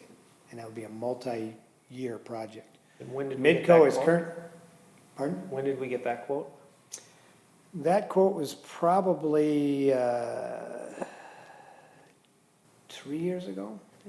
Oh, it's more now. It was 5 years, I was thinking it was like 5 years. It Okay, was Councilmember Bryan and I met with the Yeah. county on that, and they asked all the providers to show up at a county meeting, and Midco was the only one that showed up, and therefore they only gave us a price. Midco is currently in St. Francis and in Scandia, and so they have some projects in Scandia that was kind of a public-private partnership that they were doing there. So that being said, go ahead and finish there. and we had one more item. Frank was gonna get with the team at Scott County to get feedback on their fixed wireless system, who did the providing it, what the cost was, and kind of what area it covered. And I would recommend that Frank talk to Samantha Markman before he talks to the former administrator in Scott County, so that he's got the best of both worlds. What Scott Samantha- County told Anoka County and what he can get directly from Samantha who? Markman. Who's that? She's the EDA director for Anoka County. And For those of you that knew Jack-L. Hyder, this is her replacement. Okay, This is the people I've been working with for years trying to get internet here. so for the next council meeting, can we get an update? If it's January 24th, if we can pull that off, So we should be able to get an update on the Arvig proposal. We should be able to get an update on Scott County feedback. And will we have any idea what's going on with this grant for the 10 cities? I guess the only update would be, are we going forward with it or not at that point? We're going forward with it to go in with them on a grant writer. So it feels like we should get an update on those 3 items. And then I would propose we figure out, based on the feedback and a status update on those 3 things, how we move forward with the $150,000. Because we, at a minimum, we know we can spend $650. So what can we get done for $650? Or is that, I mean, we gotta start somewhere, right? If it's 9 million, I mean, I'm not saying it's 9 million, but you could potentially say, we're gonna treat this like a road project. We'll cover a certain percentage of it, we're gonna levy it, and we're gonna spread it evenly across all of the citizens, because it's been something that there's about 10, or I don't know what the percentage of people that have great internet, but there's a large percentage that don't have great internet. Right. If we say, hey, the only way to cover this is we're gonna levy it and we're gonna do it, then maybe that's the decision we need to make. But I feel like if we get some more feedback from those 3 items, we understand Arvig seems to be at least the current path that we're on. They're gonna give us a proposal. Hopefully it's not 9, but it's probably not gonna be 100. And we'll go from there. What were Mr. the Mayor. 3 again? Arvig, Anoka? So Arvig proposal, January 24th. There is a Anoka County and 10 cities Yep. that are looking to partner with us for an EDA federal grant. We don't know, it's gonna involve a grant writer. We don't know how much money we're gonna get or what the potentials are, but if that grant came through, it sounds like Anoka County would divvy it out to each one of the cities. We definitely got $150,000 for Anoka County that we gotta burn by 2022. Per Jeff, it sounds like there's a potential to get more if other cities hand back money that they can't actually spend, Now, but, remember, that's a matching grant. so we gotta spend 150. So our 650 could turn into 800 if we can find 150. So then we got the federal COVID money of 502,000 that could be earmarked for internet improvement. And then Scott County. your contacts with Scott County to understand a fixed wireless solution, how that was implemented, who did it, what the cost was, and how it's working would be great. Yep. So I would ask, since, we're throwing Frank into the fire and He's up for it. he's got a lot of things going on right now. And I've been working on this for years with the league, with the deed, with the county, and with the last mile providers. I would ask that the council would agree that I could work with Frank to get him up to speed on this stuff, because, just this brief discussion, I mean, typically when we have a Zoom call or a conference call, it's hours and you've got a lot of different people on the line. And so rather than start from scratch with Frank with everything else he's trying to do here in the city, I would ask the council's indulgence that I continue to work on this, because I've been doing this for years and I've got a lot of contacts. And we can have Frank make the presentation to the council, so it's understood by somebody who hasn't been doing it, could probably explain it better than somebody who's immersed in it as deep as I am. I'm fine with that. I just feel like as a council, if we look back to we've done a great job with safety with it, bringing on the fire department. From a security standpoint, we've got some great improvements with our latest sheriff plan and getting a cop car with Joel's barn on the side of it, so that's awesome. Yep. We've got, I think, a pretty good plan going forward we've done a great job on, hey, a road and bridge plan. We got to come up with the next 5 years. I think we're gonna execute our 2022 capital plans. This feels like, this needs to be like a standing agenda item so that we can show our community that we are making some progress in this. We have some money available to spend on this. It's like, if we can't get it all, then we gotta figure out as a team, like, all right, what are we gonna do? Cause this has been it's like a huge, I'm not saying a debate issue, but as more and more people are working from home, as Yes. there's more and more kids that go online, as there's, everybody in here knows what the internet demands are. Yeah. So, and fortunately for us, I'm in a pretty good spot, but if you're in a bad spot, it's gotta be super tough. You don't want to know the phone calls from Rogers Lake. Yeah. And the realtors, I mean, they'll tell you that it's hard to sell a home up here if you don't have good internet. Yeah. Well, Mr. Mayor, Councilman we have a Blake. neighbor who bought up here, and he bought up here because he wanted land and he wanted to work from home because he could. He has to go in because the internet is so terrible, he can't work from home. Right. So I mean, this is a story over and Yeah, over, so it it's- is something that we should, and people need to know we're working on it, because that's been an issue that comes before all of us. Yeah, and I mean, if we have some, if it's matching funds, so if we have 150 that maybe we choose not to spend something somewhere else, if this has got more priority, it's like there's 800 grand that we can at least start to move the needle, or at least show what our MGPP is, right? Mr. Mayor, Councilmember Greenberg. a quick, I've been on the internet now for 6 years. I started out with a Verizon hotspot. I moved to a T-Mobile hotspot, and now I'm on a Sprint hotspot, and I get no blips, no slowdown, no nothing. What is it about 2 miles north? Is it this tower that's sitting right here that I get such great service for 6 years with 3 different providers through my hotspot and my phone? Sprint is T-Mobile now, isn't it? They're merging.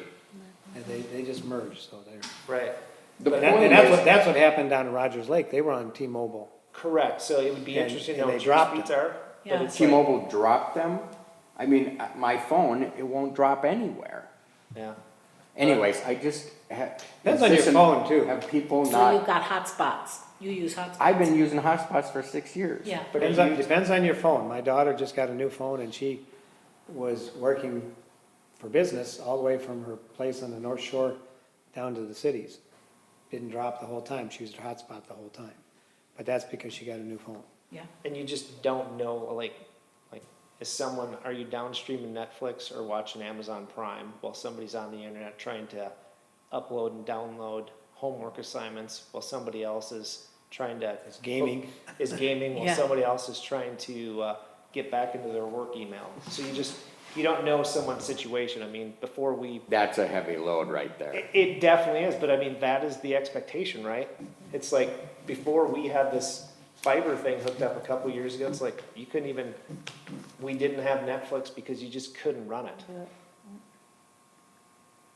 So it is a major thing. A year and a half ago, we had pretty much as a council given up on using our CARES money for the internet because we just couldn't get any provider to the table. And we had a amazing meeting with Department of Economic Development. And providers in Arvig stepped up to do Yeah. something they hadn't done before. And we quick reversed and took some of our funds and put it in the Arvig. And the people down in the southwest part of the city are loving what they got. So we just have to say, okay, you gotta be in the right place at the right time. And so if I can continue to work on this with Frank, I think it looks like a bunch of things are about to break right now. Now, I thought when the CARES money came out, and I talked to our senators and I talked to our congresspeople, and everybody's office was, we're gonna get you broadband. And the border-to-border broadband is really for greater Minnesota, not so much we're metro area. Yeah. And so we have the worst of both worlds. We've got the density of greater Minnesota, but we're metro area and nobody wants to touch us. Arvig showed there's a way. And when Arvig started coming into the business district, suddenly CenturyLink started paying attention as well. And our hope is that Midco, CenturyLink, Comcast will say, hey, if Arvig thinks there's money to be made there and the government's giving it away, maybe we can get some competition going. But to do that, we need to have a good working relationship with the county in particular.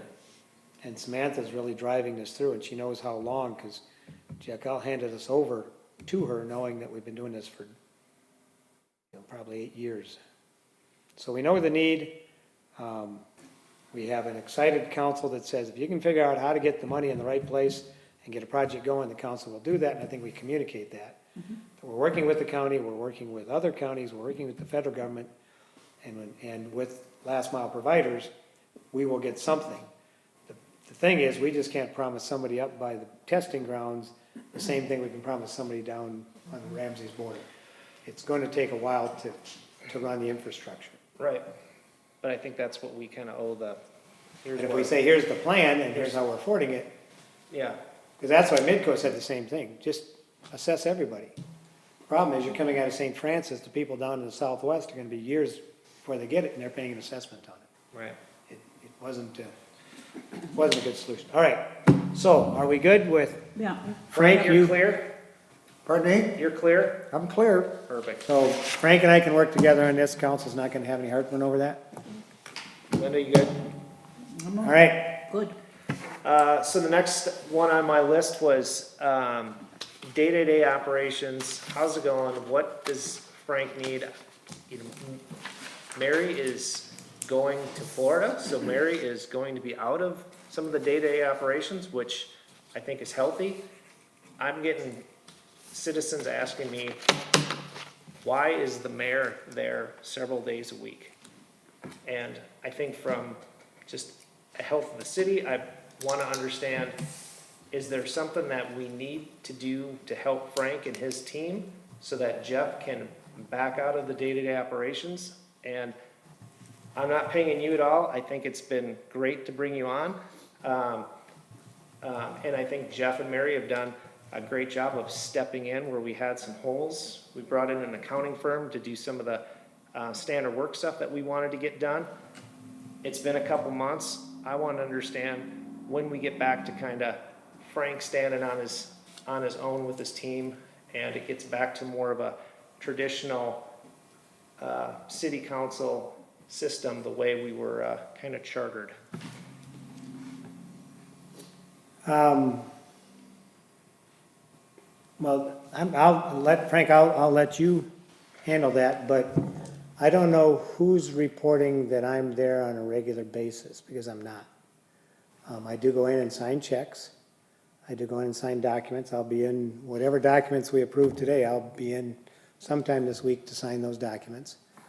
I haven't done any day-to-day stuff since probably the first 2 weeks when Frank came in and I was operating the front desk and answering phones. So I don't know So who's observing that. So we're out of, I mean, I've gotten feedback on Jeff is there at least 3 days a week. And I will say that's absolute baloney. Okay, so how many hours do you think you're there? In a week? How many days a week are you there, and what's your tenure? Is it, I'm there for an hour, 3 days? I'm trying to clarify this because I want to make sure that if someone's asking me, I can give them good information. I am not the police. I'm not going to watch this thing. I'm not going to monitor it. When people ask me, they're like, the mayor has been there several days a week. Is that a database decision, or is that someone's opinion? So what's the data, and what are we trying to get to? So that we can clarify this and I don't have to deal with it. Well, I guess there's two things. Because in the past, it was, you weren't there, and neither was Mary. Right, and so I think that there's a fundamental misunderstanding on, you know, if that's our city hall, why in the world would there be any restrictions on any council members being there, whether it's stopping in and picking up their mail, stopping in and signing documents. We are responsible for whatever goes on in that office, in the shop. We are the governing body of this community, and for somebody who says, I don't like the fact that the mayor shows up at the city offices. So we are as a team. We're not a governing body as an individual. So when you're there next to Frank in front of the NowThen city computer for several hours at a crack, I'm nervous on what decisions is Jeff making that the team isn't. and I think some of the citizens of the city are as well. So the expectation is Frank is managing the city, we're giving Frank work direction, and Frank is reporting back to us what he needs to be successful. If we're drifting away from that model and Jeff is in there helping run the city on a day-to-day, I have a problem with that from a charter standpoint and what we said we're gonna do as a team. Okay, well, So if Jeff is in there picking up his mail and signing paychecks, I'm good. If Jeff is in there next to Frank on the computer for hours and multiple days, I want to understand what Frank needs to do to be successful. Because Lori did not have Jeff and Mary in there for multiple hours a day, multiple days a week. And that's, as a team, what we need to get back to. Mr. Mayor, Councilmember Blake. have you been in there, Mary? To Councilmember Blake, I have been in a couple days a week, depends on the week, a couple hours at a time. I have helped with menial tasks, taking the newsletter and putting, they said they couldn't find the newsletter files. So they find them and they're in 4 places. And so I put them in one file. I ate the City code. the city, City code. oh, the city code books, there's 4 city code books. Not all of them were the same. So I went through page by page of, books this big to make sure that they were all the same. So staff each had a complete city code book. I went through old files that had been just sitting out that went back to Burns Township. And I wrote notes to say, scan this in, put a cover sheet on, that this was replaced by the next date and time, and there's a stack of stuff like that. I helped, I informed. Okay, I hear all you're doing. Yeah. Here's my question. I know that, that according to the lawyer from the league, the mayor heard this differently than I did, but you can call her yourself. She suggested strongly that because we are in a pending lawsuit, and especially you and Jeff, that we as a council separate it as quickly as possible from the staff, because this could become an issue in the future. Because we don't know, this lawsuit may be done. Maybe they've forgotten it. Maybe it's been put to bed and it's over. Great. But if it's not, then if we get an advice from a lawyer who's in charge of our situation, I think we need to listen to it. To Councilmember Blake, this is the first I've heard of that, so that would be nice to I've told the capture. mayor that a Well, couple I've not had times, so that he knows. conversation with him.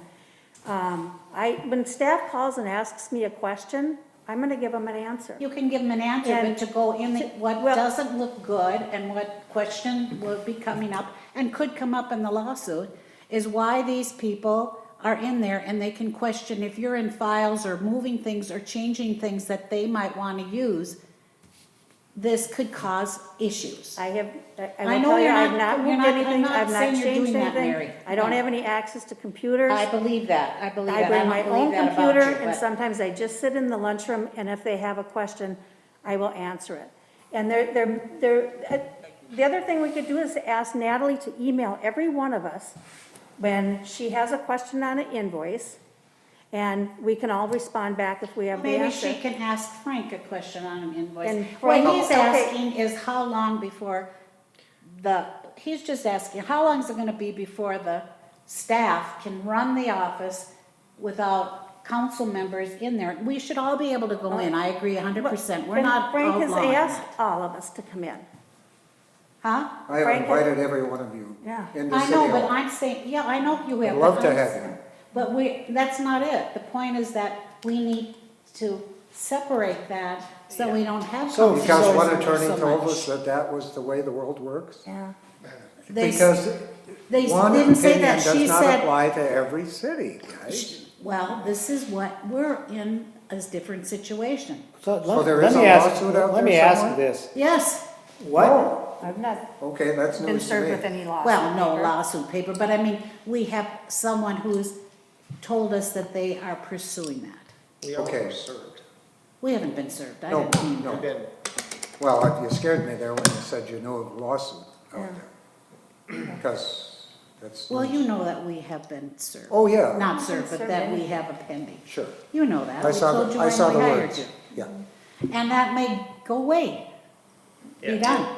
And again, it's like, I'm looking at, what is I think what you're doing, Mary, I think if that's the level of help that they Yeah. need, great. How Yeah. much of that stuff is left? Is it like, Frank's gonna give us a pile of work and someone needs to handle it?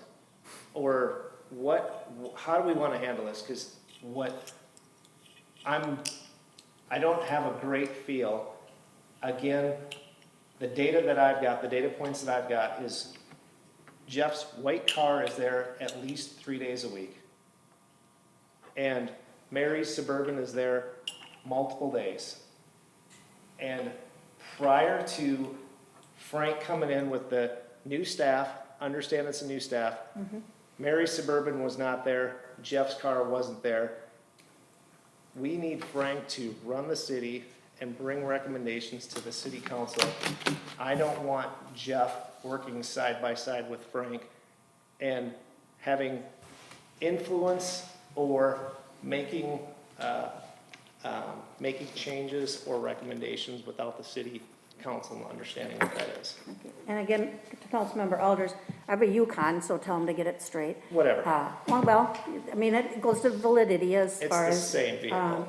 So, again, I have provided answers to questions. I have told them, okay, because they're new. Natalie and Adrian are new. Natalie has been trying to work on the finance piece. Natalie's been trying to do administrative stuff. So, one of the things I knew was that we had a report due to the county as a result of our grant with them for the recycle center. We had a report that was due on January 10th. Adrian had no idea about that. Nobody in that office had any idea about that. So I said, this is what has to happen. We brought Sue Dahl in from the county, worked with Adrian. Adrian, I got a lovely email from Adrian today, said, thank you for your help. The report is in, it's done. Perfect. But that would have That's never great. happened, and we could have had to pay back our grant funds. And those aren't day-to-day things. Those are not, the They're planning, kind of one-timers. yeah, planning is, And guys, I gotta tell you, you didn't ask me, but here's my perspective. We need that help. In fact, I got a project right now, if someone's got some extra time, and that, you know what that is? Why is that a problem, Councilmember Blake? You shake your head no, like, I understand the help, but but what's being said is there has to be an end date, that's all. There has to be an What's end it- date what's- well- where you are running it and the staff is running it. And the way you guys came in was terrible. That was terrible. You walked into It still something is with terrible. no I can help. tell you that. It is But still terrible. if you'd come in and there was staff there, they might work with you for, maybe a month to help, or that's a lot, to help you get ready for what you're doing. would have been very helpful. I Yes, agree. but you have had all this kind of assistance somewhat from Jeff and Mary, which you've said has been extremely helpful. So I Very. think that's great, but there should be an end date where you're gonna handle that and the staff is gonna handle it, that's all. So Natalie right now is totally absorbed in the financial system and trying to put together claims, treasurer's reports, trying to learn Banyan, working with, as you approved, an Ellers representative, Right, so right, that right. we can master something that was never mastered before we got there. Right, You have a memorandum coming from me in the next couple of weeks that will more fully explain the kind of obstacles we have had to try and jump over, run through, et cetera, and they're considerable. Yeah. Take that from me. Let me ask you something, is there something that you can point to that it looks like I have been unduly influenced? Because I really would like to know. It's not a smarty question. It's a question like, look, I have some integrity, ladies and gentlemen. I have a code of ethics that I operate by. And Frank, I mean, I'm not trying to back anybody over the bus. What I've gotten, just like we all get the comments on what are we doing from an internet standpoint, we went through this event where we lost everybody in the city staff. At once. It was a. And then they shut us off. And then it was a from firefight to information try as to well. find you and some new staff members. I Yes. think that's great. Yeah, we did. We have a training plan where we said we're gonna supplement it with Jeff and Mary, and I think that's great. I'm getting what is the end date for the training plan? Because there has to be, it's like, at some point, we need to say, Frank and his team are running the city again, and we're going back to our traditional, the city council is getting recommendations from the city clerk, and we don't have the mayor in the city hall on a daily basis helping run the city, because we believe that's your role. It is not Jeff's role. Jeff's role in our charter is a voting member and runs the city council meetings on a monthly basis. That's how we're set up. Actually, we don't have a charter, but, before you came on board, we had a couple of meetings with the league. Pam Whitmore came in, and she actually recommended regular meetings between the mayor and the clerk treasurer, as it has to do with agenda items. So it has to do with, she had recommended a regular meeting to take place. Not to tell the clerk how to do their job, but to improve communication in a lot of what was going on process-wise. I don't quite understand, I was there extensively in November because, we pulled Frank in and said, good luck, we don't know where anything is, but we'll try and help you get through it. I answered phones, I ran the front desk, we had extensive activity at the front desk because we were accepting prepays on road assessments. That all quieted down. Frank was able to bring in Natalie and Adrian to handle the day-to-day activity. There have been some things related to bigger issues facing the city that we had to take on early on, getting a financial team in here. From St. Francis, you mean? Well, St. Francis, but also. Oh, the Ellers? I was in the office because we were interviewing Carlson and Bergen and Ellers, and we had a benefit audit that had to get arranged. So there was a certain amount of one-time activity that took place. And I don't know who you're listening to, who's sitting outside city offices monitoring whose car is where or when, but whatever information he's got, it's pretty old because I've been completely occupied with other things. I have gone in when I get a note from Natalie to come in and sign checks. It takes quite a while because there's a lot of checks.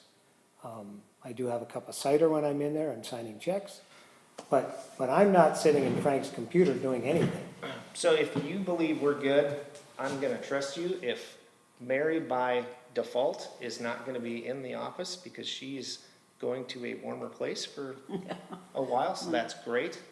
And Frank's gonna continue to learn and grow, and we're gonna get some more financial help with the auditors that are coming in and the standard work that's written. That's the feedback that I was getting. I wanna make sure that I'm kinda representing the rest of the citizens as well, so I wanna bring it up. So if we believe we've got a good exit plan and Jeff is not in there on a day-to-day basis. So Jeff, you're not in there like you were. I mean, you're just like, Absolutely not. But I do want to say, we do have 4,500 residents here, and if 1 or 10 are bent out of shape because they don't want the mayor to have any undue influence in managing the city, I think we need to be careful of that too, because as council members, we are obligated to make sure the city is running right. We are well, financially obligated. we have to listen to as And- you and- get calls about something and you bring it up, or Mary does, or Joel does, or I do, and we bring it up and say, we've gotten some calls about this, we all take it very seriously and we all work on trying to resolve it. But I also don't say that if one person calls and says one thing, that that necessarily represents 4,500 residents. Well, no. I didn't say I did either, Jeff. No. So I don't know that I've there's gotten a large comments from contingency. more than one person, Jeff. All right, So, Mr. Mayor, Councilmember Rainville. I would also, what I would like to say, is if people are calling and questioning what I am doing there, please give them my phone number, because I'd be more than happy to have a conversation as to what I'm doing there. And if they can't ask me, that's pretty sad. Second is, yes, Jason, I'm gonna go to some warmer weather, but I am still available by phone if staff has a question. Absolutely. And my No, goal that's a good is to thing. not have problems. So, I mean, another thing, the planning and zoning, nobody knew we had planning and zoning, commissioners. At home, I listened to all the meeting minutes, I watched the meetings, looked at the meeting minutes to make sure that staff got information out to the planning commission members, they signed their documents, they got paid. In other words, that would have never happened.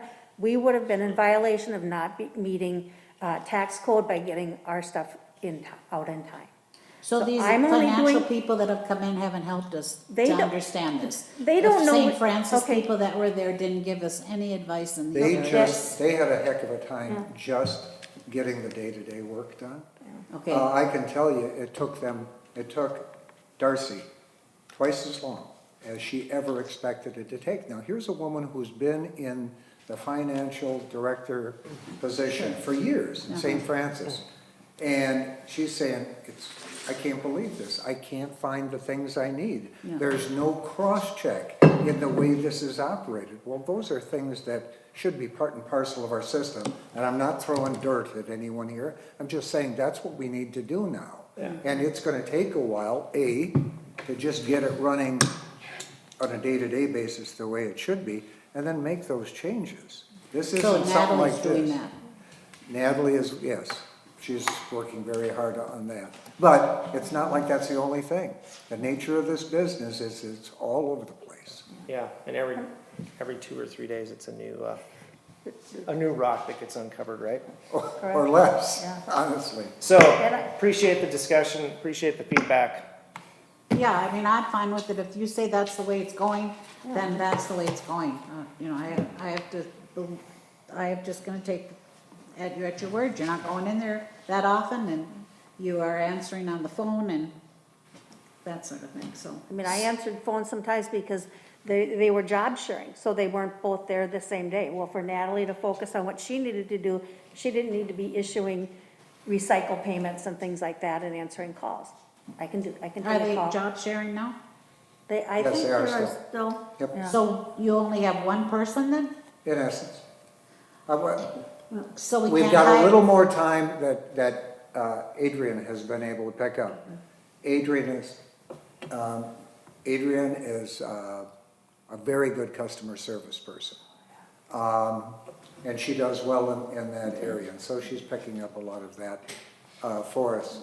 But basically, you've got specialists in an area where you need generalists. So that's where we're trying to learn.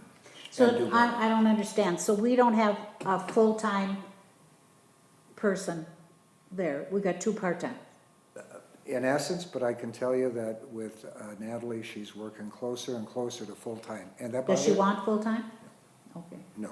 Can we get a She full-time expected she person? was going to be retiring and be off. She's gonna be gone for 2 weeks, is it a week or 2 weeks? She's going off someplace sunny like the rest of you guys. And we're gonna be hurting during that time period. We're just gonna have to survive, bottom line. So do you want a full-time person? Do we need to look at that? And so that this might be easier, if we have one person in there who carries over all Thank this. you for asking the question, very much. It's a chicken and egg situation, okay? Do I, as a temp, try and hire someone who is going to be long-term, when you've got actually a long-term person that you want to hire, and that person, really, I'm answering my own question. Yeah. They should be able to make that decision, right? It'd be nice, it's always the devil known that's okay. better than the devil unknown, at least that's been my experience of it. Right. Yeah, Okay, so you think that should wait until we pick the permanent clerk? I wish I didn't have to, but I think it's the right thing to do. Is that what we did last time, Jeff? Nope. Did we have a full-time person in there last time? When we hired Lori, we had Ellen. I'm just wondering if this is part of the problem, being there's two people, and so the continuity, it's like job sharing in education. Well- The continuity is never as good because one is doing something and one's doing another, but if you had one person full-time and then maybe a part-time, maybe keep Natalie part-time, but then hire one solid full-time. I think what, we had discussed early on, back when I was in there, a couple times a week. I'm just hoping whoever's monitoring that is current, because, but back at that point, one of the frustrations they had coming in is they were left with nothing. I mean, just even trying to get the reservation book, nobody knew how to make reservations. Liz would say it's right here, but nobody could find how to do those things. And so what they determined coming in is if they aren't the candidates for the full-time position when somebody new comes in, that person, whoever is that takes that position, will have fully, thoroughly documented procedures. And I think that's one of the things Frank's trying to establish here is a repeatable process that the next clerk or administrator can say, I know where everything is and how to do it. And then they can modify it from a known position. And so what Natalie and Adrian had indicated when they first came in was, since we don't know how to do any of this and there's nothing that tells us, we're gonna write everything down and have a script. So whoever takes it, if it's not us. And It's a good idea. That's what Mary brought up last time. It's very possible that they, I don't know if Natalie would, because, she's got a whole different life, but Adrian may want to stay on as a full-timer when somebody new comes in. If she doesn't, there's a script. If she does, there's a script. Yeah. that's So good. when things like, one of the things that it appeared they were doing is making sure people sign off on things. Because they didn't know when you're paying a bill, why sometimes you get charged this amount and sometimes you get charged that amount and nobody could tell them. Sometimes we pay $1 for a tire and sometimes we pay $2.50. So we've Nobody knew taken, why. we've taken invoices back, and they've said, an employee has said, I never had to sign for this. I was never accountable. They never used that word, but, and I'm not blaming them, that's just the way things were, but that's not the way that. So what they determined is, this is the procedure, this is how you get things signed off, and now we know why this is $1 and that's $2. Because they signed off on it? Because they asked the question, and now they have to sign off on it, saying, why is it different? I And see. so what the gals are doing is writing it all down, saying, again, with And they technical came up documents. with that, Frank? Came up with what? That idea? You came up with that idea? No, well, it was all of us together, because we just said, we call it paint by numbers, as a kid, remember that? So, maybe. That was a good idea, I guess. Yeah, but here's the bad news, we're not very deep into that. We're still trying to plow through the problems we have, and I'll give you more specifics on that, because I don't want you to be in a position where you feel, all right, yeah, I gotta just believe what this guy says. I've got specifics. So it's 5 to 10. Yeah. Great discussion. I mean, don't take it's not criticism, my challenging what's going on as disrespectful. I appreciate you coming into the position. Yes. I appreciate what you're Yes. doing. Having standard work documented for the different Yeah. roles and the different processes and procedures is great. I mean, I think the history of the city, it was tribal knowledge that was passed from person to person, and there wasn't Yeah. and mass exited, so you never lost all that tribal knowledge in one shot, which is what we're trying to rebuild with documentation. So Yeah, it's gonna be everything, stronger, but it's had I know it's nothing. painful. I wanted to put that out there because that's the feedback I was getting. I wanted to understand where we're at. I've got a good understanding where I'm at, and I appreciate the update. We have answers. So which brings me to the next item on the list, full-time clerk. So Frank, unfortunately, is a temporary clerk, not a full-time clerk. So what is that process and what's that procedure? And who's doing it? It's Jeff and I, but we haven't done anything for a while.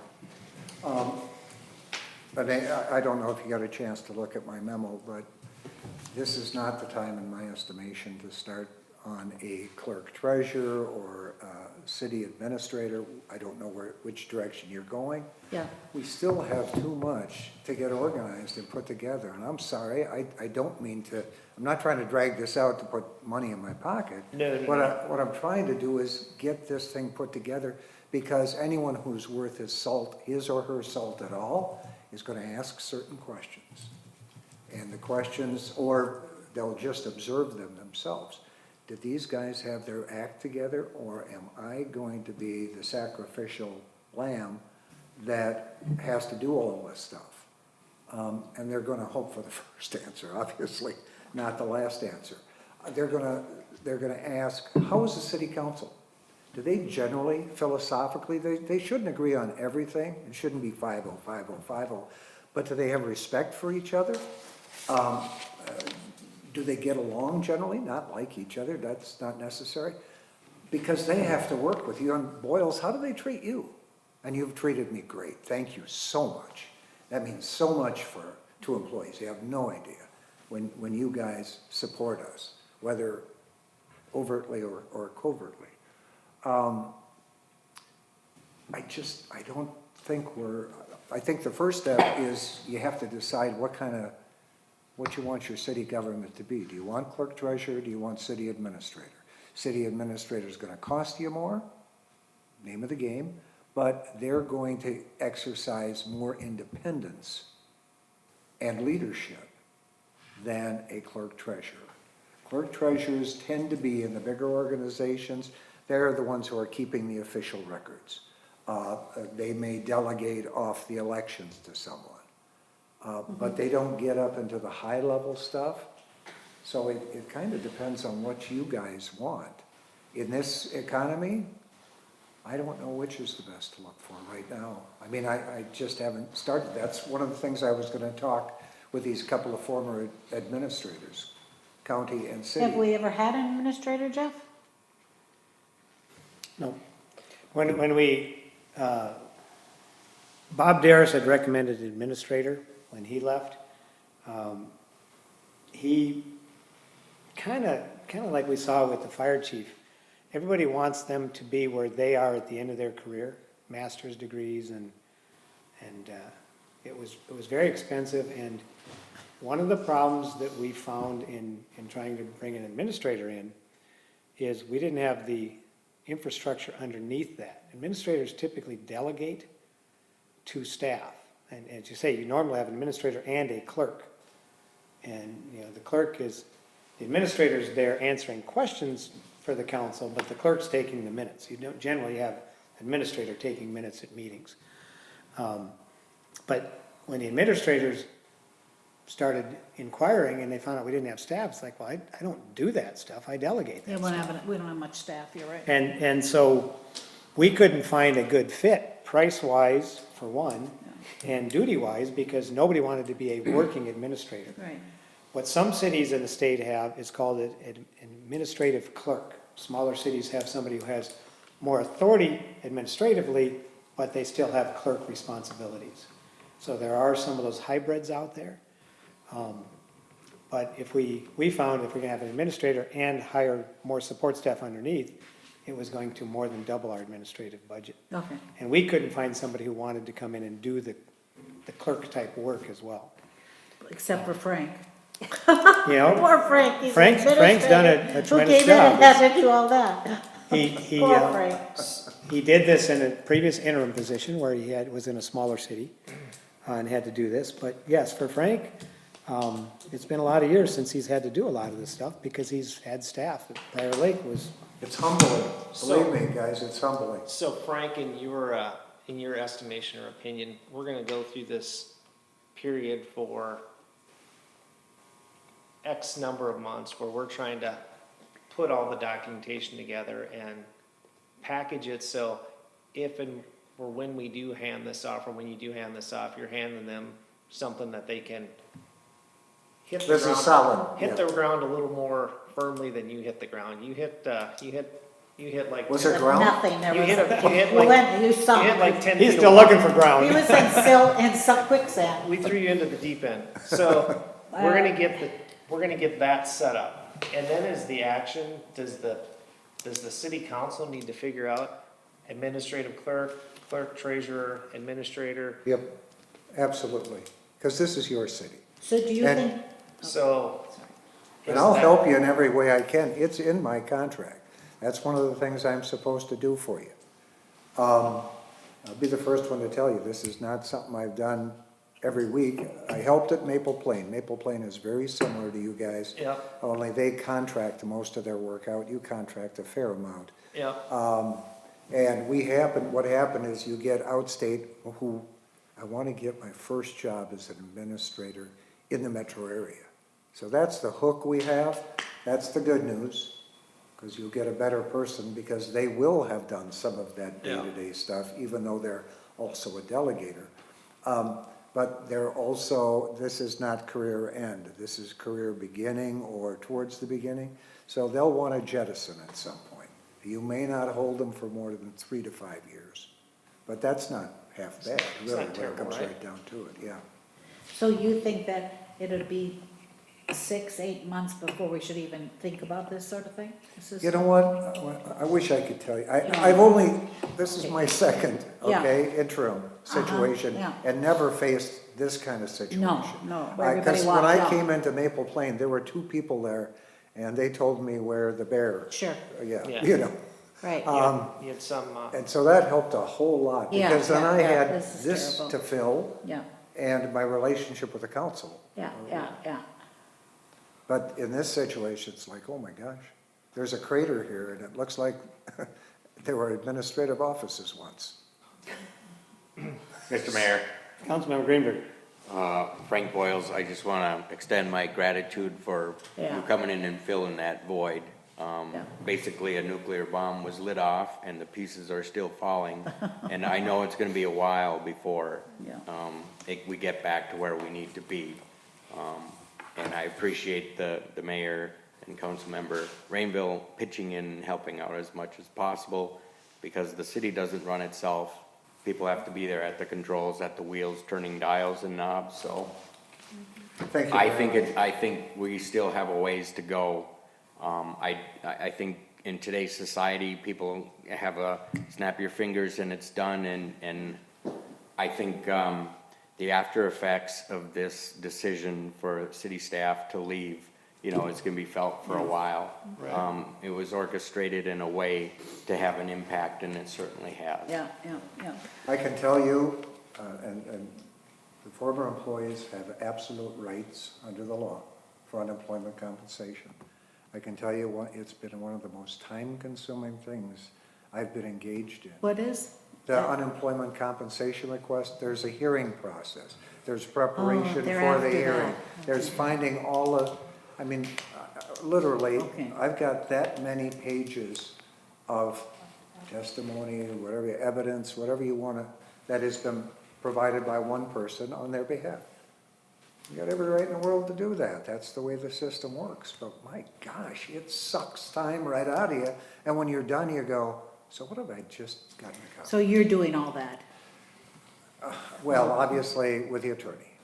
All right, And, well, it's Yeah. who the claims are being made towards too. yeah. So, So can we get a status update, like it's January's, we're gonna call it half over with, give you the January and February, and then at like an agenda topic in the March meeting would be, We can do this every meeting, guys. If you want to update, this is your community. all right, Tell me what you'd like. Can I ask you one more thing? Are you having to sort through things too for the pending lawsuit? All right, stuff coming your way for that? Or has that been pretty well shelved? You know what, well, I don't know, because I'm not on the other side, the one who's But they haven't making it. asked you for things? So that isn't No, taking your time? No, I think they Okay. got this stuff before. No, so, okay. well, So there's one more item. It's Yes. called pending lawsuits. So, on the full, so help me understand, so is your Sorry, I thought, got it. is your thought or expectation that you believe, is this it's not a 3-month process, it's not a year process, so it's somewhere between a 3-month and a year process where you believe you're gonna be interning or interim? Well, I I don't looked know at how the this interim as works. being about 6 months maximum, and that Okay. started November 1, so what are we, May? Or Okay. April, whatever it is. But it's a unique situation, right? It is, and it's hard to tell whether, oh yeah, we got it all done. It may be early. I love that because I like summer. Yeah, I just don't want us to get to a spot where we're in a 6-month contract, we're running up against May, and we don't have a good alternative. We to haven't Frank. made any progress, and Boyles is saying, I'm going out in a boat, right? Go for it. Okay, and I fully, yeah, I'm not gonna leave you Okay. up in the air like So, that. and on that point, we have a 4 to 6 month contract. We have a 4-month contract that we're more than half done with the understanding that reserve 2 months in there in case it takes longer. When Linda and I were interviewing other candidates, a couple of them were in this interim position, and they were taking 6 months to find a good candidate to replace. We thought we'd be a little more aggressive because we were told everything was in excellent order and we could just pick it up and move forward. So there was no anticipation of 2 to 3 months of digging out of the hole. Right. No. And so we thought by now we'd be well on the way to recruiting somebody new in here. I think we need to formalize with Frank immediately or very quickly that we want those, at least those next 2 months, so he doesn't go somewhere else, because I don't think we're gonna be ready.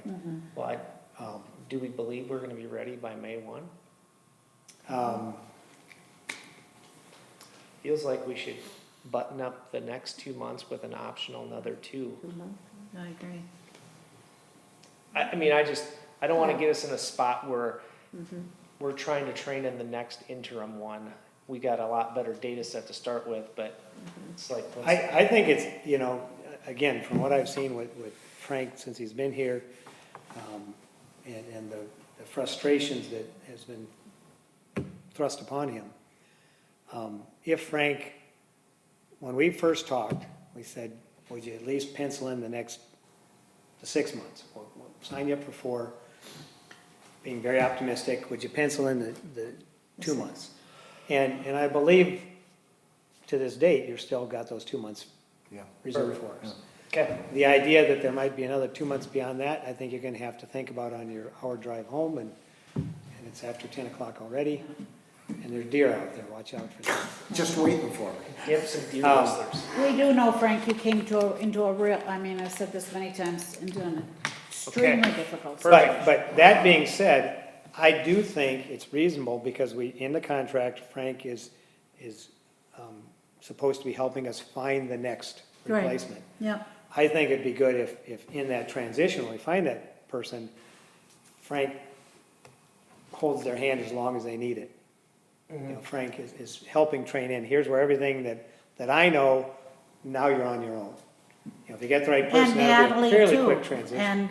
and the staff and the office staff I too. think it would be good for Frank to be able to communicate to them that they're extending this out, because they're on an interim with him. Yeah, They came in with 4 months, and so I think it's important for him to be able to communicate to them, the city wants us to stay longer, yeah, and that they have the option of applying for the job when the new person comes in. yeah, Again, you want them to build their team, but right.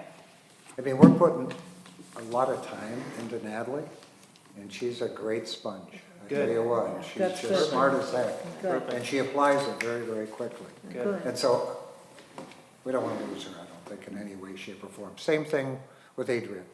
Different responsibilities, but just a I delightful. thought they didn't want it after, Perfect. I I misunderstood.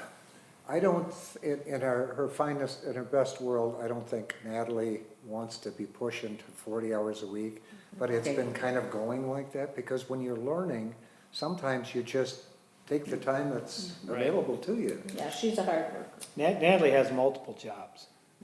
She's doing taxes for, yes. Okay, I got one more thing on the agenda item and then we're out of here. Yeah. So what is the current status with,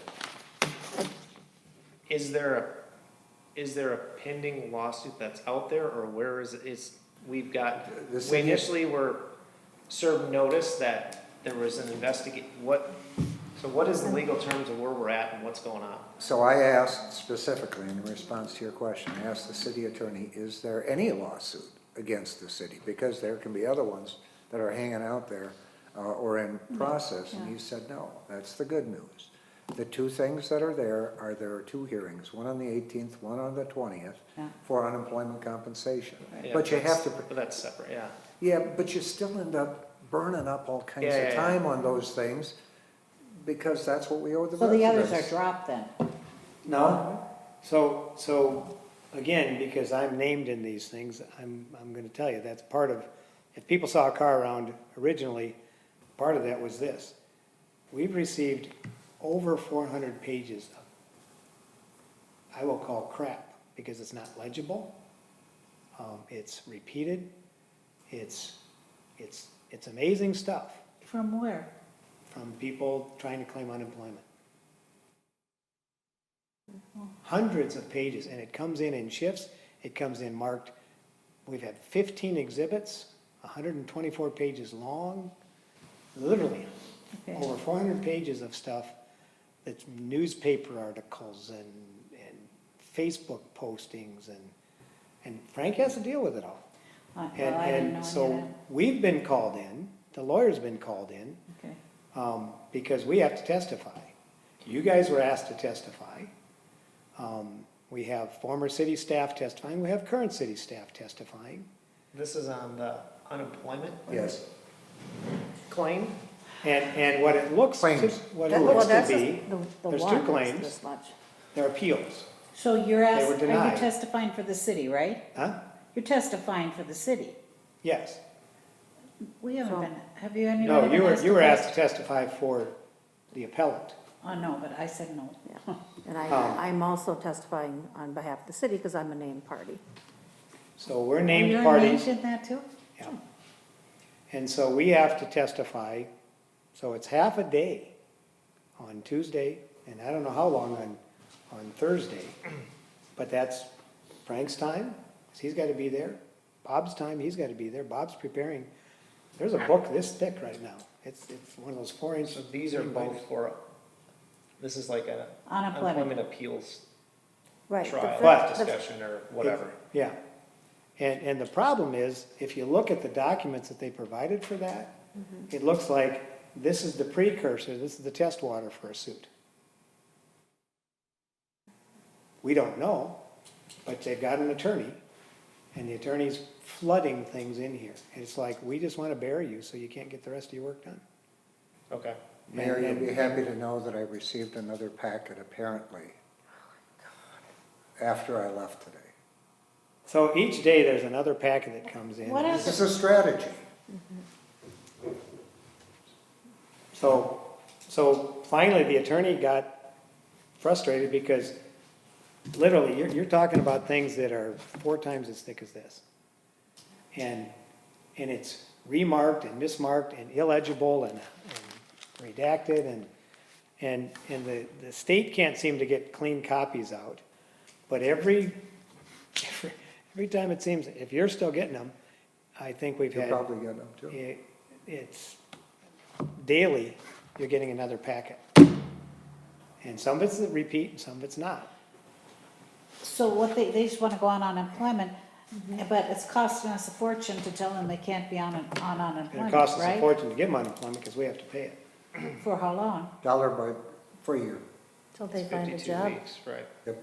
And how long is this, how much are we paying to get all this done with a lawyer and all the time you're taking and Mary's time and Jeff's time? Well, my time is all Well, free. I'm So- free. Yeah, I mean, I'm not free, but yeah, I know. So- I'm not costing the city any money. yeah. On the It's other costing hand- me life, but On the other hand, so we face a taxpayer, and the taxpayer says, well, I understand that this person went for unemployment comp. We could have just shut our mouths and forgotten about it, they would have got it, no problem. But I don't think that's the responsible way to act, not for our taxpayers. Would you Because- give up your money just like, because someone said something that, in my estimation, And you need to understand, they were denied. But already There was- went there and they were denied already. So They were denied, and so they So we appealed. denied it. We denied it. No, the The state. state denied it. Or the denied state them. denied it. But the So they're state called appealing. us, I'm guessing, and said, I mean, if it's like others, was work available? And we probably said, yes, it was, well, then it was denied, right? the first one that was denied is because the person said that I resigned. And resignation is not a cause attributable to the employer. Right, Yeah. right. So then that news came back to that person, they said, oh no, there are other reasons. Yeah. It's not a workplace people can possibly tolerate. So that goes back in, and now we're going through the process. Now you're going because through the process. the magic words were said. And the other person learned from the first person and went right to the magic words. So we're in that process, and that Okay, so could that, determine what that's if, not- was what not- if we any didn't know. next steps are, Okay. could happen. Yes, And that is set for next week? 18th in one case and 20th in the other. and then you're done. Not It's necessarily. a good question. Step one is. I don't They think just said the 20th plan on 4 hours on Tuesday morning and probably the equivalent on Thursday morning, and then you don't know after that. When we had this happen previously, they said it would be 1 hour on one day, and it ended up taking 3 days. And do we, Just up to the judge. and does the city have unemployment insurance, or do we Nope. pay flat? We pay dollar for dollar. We pay And flat. that's true of all municipalities. It's not something we have a choice on. Okay, So every dollar they get is coming right out of the taxpayer's pocket. gotcha. Okay, can you answer, I don't get this all together, so if this lasts 4 hours, like they say, and and the judge says denied, then it's over, right? No. We could appeal. We can appeal 2 more levels. This is what I learned from Carlos. You could, I'm becoming a pen so you pal can, with some and of they these can people. appeal too? I suspect they could, right? You know, if one side can appeal, typically it's equal on both So sides. more to come on the 18th and 20th for phase one. Yeah. But we won't know that Yeah. day, though. Yeah, you. But unfortunately, you know, if there's more preparation that needs to be done, my car could be in City Hall parking. We spent some time today on this thing, on this case. Okay, And it's- we didn't know anything of this. No, I know, so how can you? And I don't So I want mean, I didn't, The maybe frustration hours is- spending as part of a lot of this, which I had no clue. Yeah, there was a day we met for many hours with Bob at the city office. Yeah, and so how would we know that? You wouldn't. We haven't been privy to that information, that you guys were all meeting on these types of things. Well, nobody knew where it was going until the legal stuff started coming in and demand letters and, you know, there's just, you know, you kind of hope people would be true to their words and everything would be perfectly in line and we care about our city and we're not gonna cost money. But it's costing money. You know, any way we slice it, it's gonna cost money. But I feel for what Frank's trying to get done because, you know, if every day you pick up a packet like this and try and figure out, is this the same thing I just looked at or? Just one more thing on that. And it's One more some thing on the nasty no- accusations, One more thing on the no-fail list. you know? Okay, thanks for the All right, update. that's helpful for all of us. Thank you, And guys. for other people to know too, you know that? What a wonderful opportunity this is for me to talk to the 5 of you together. It really is.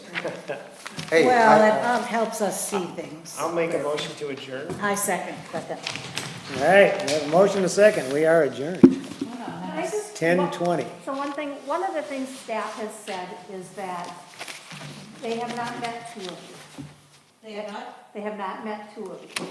And they would like to meet you to know, because when they're dealing with names and things like that, they'd at least like to put a face to it. Now, I know that you guys have jobs, and I'm trying to think of what are their hours, 10 to 5? Councilmember Blake was, Yeah. she and I were gonna try and get together Thursday morning or Friday, so. Okay. But So- Councilmember Yeah, these two Greenberg, guys, that'd be Go ahead and perfect. introduce yourself to Natalie and Adrian.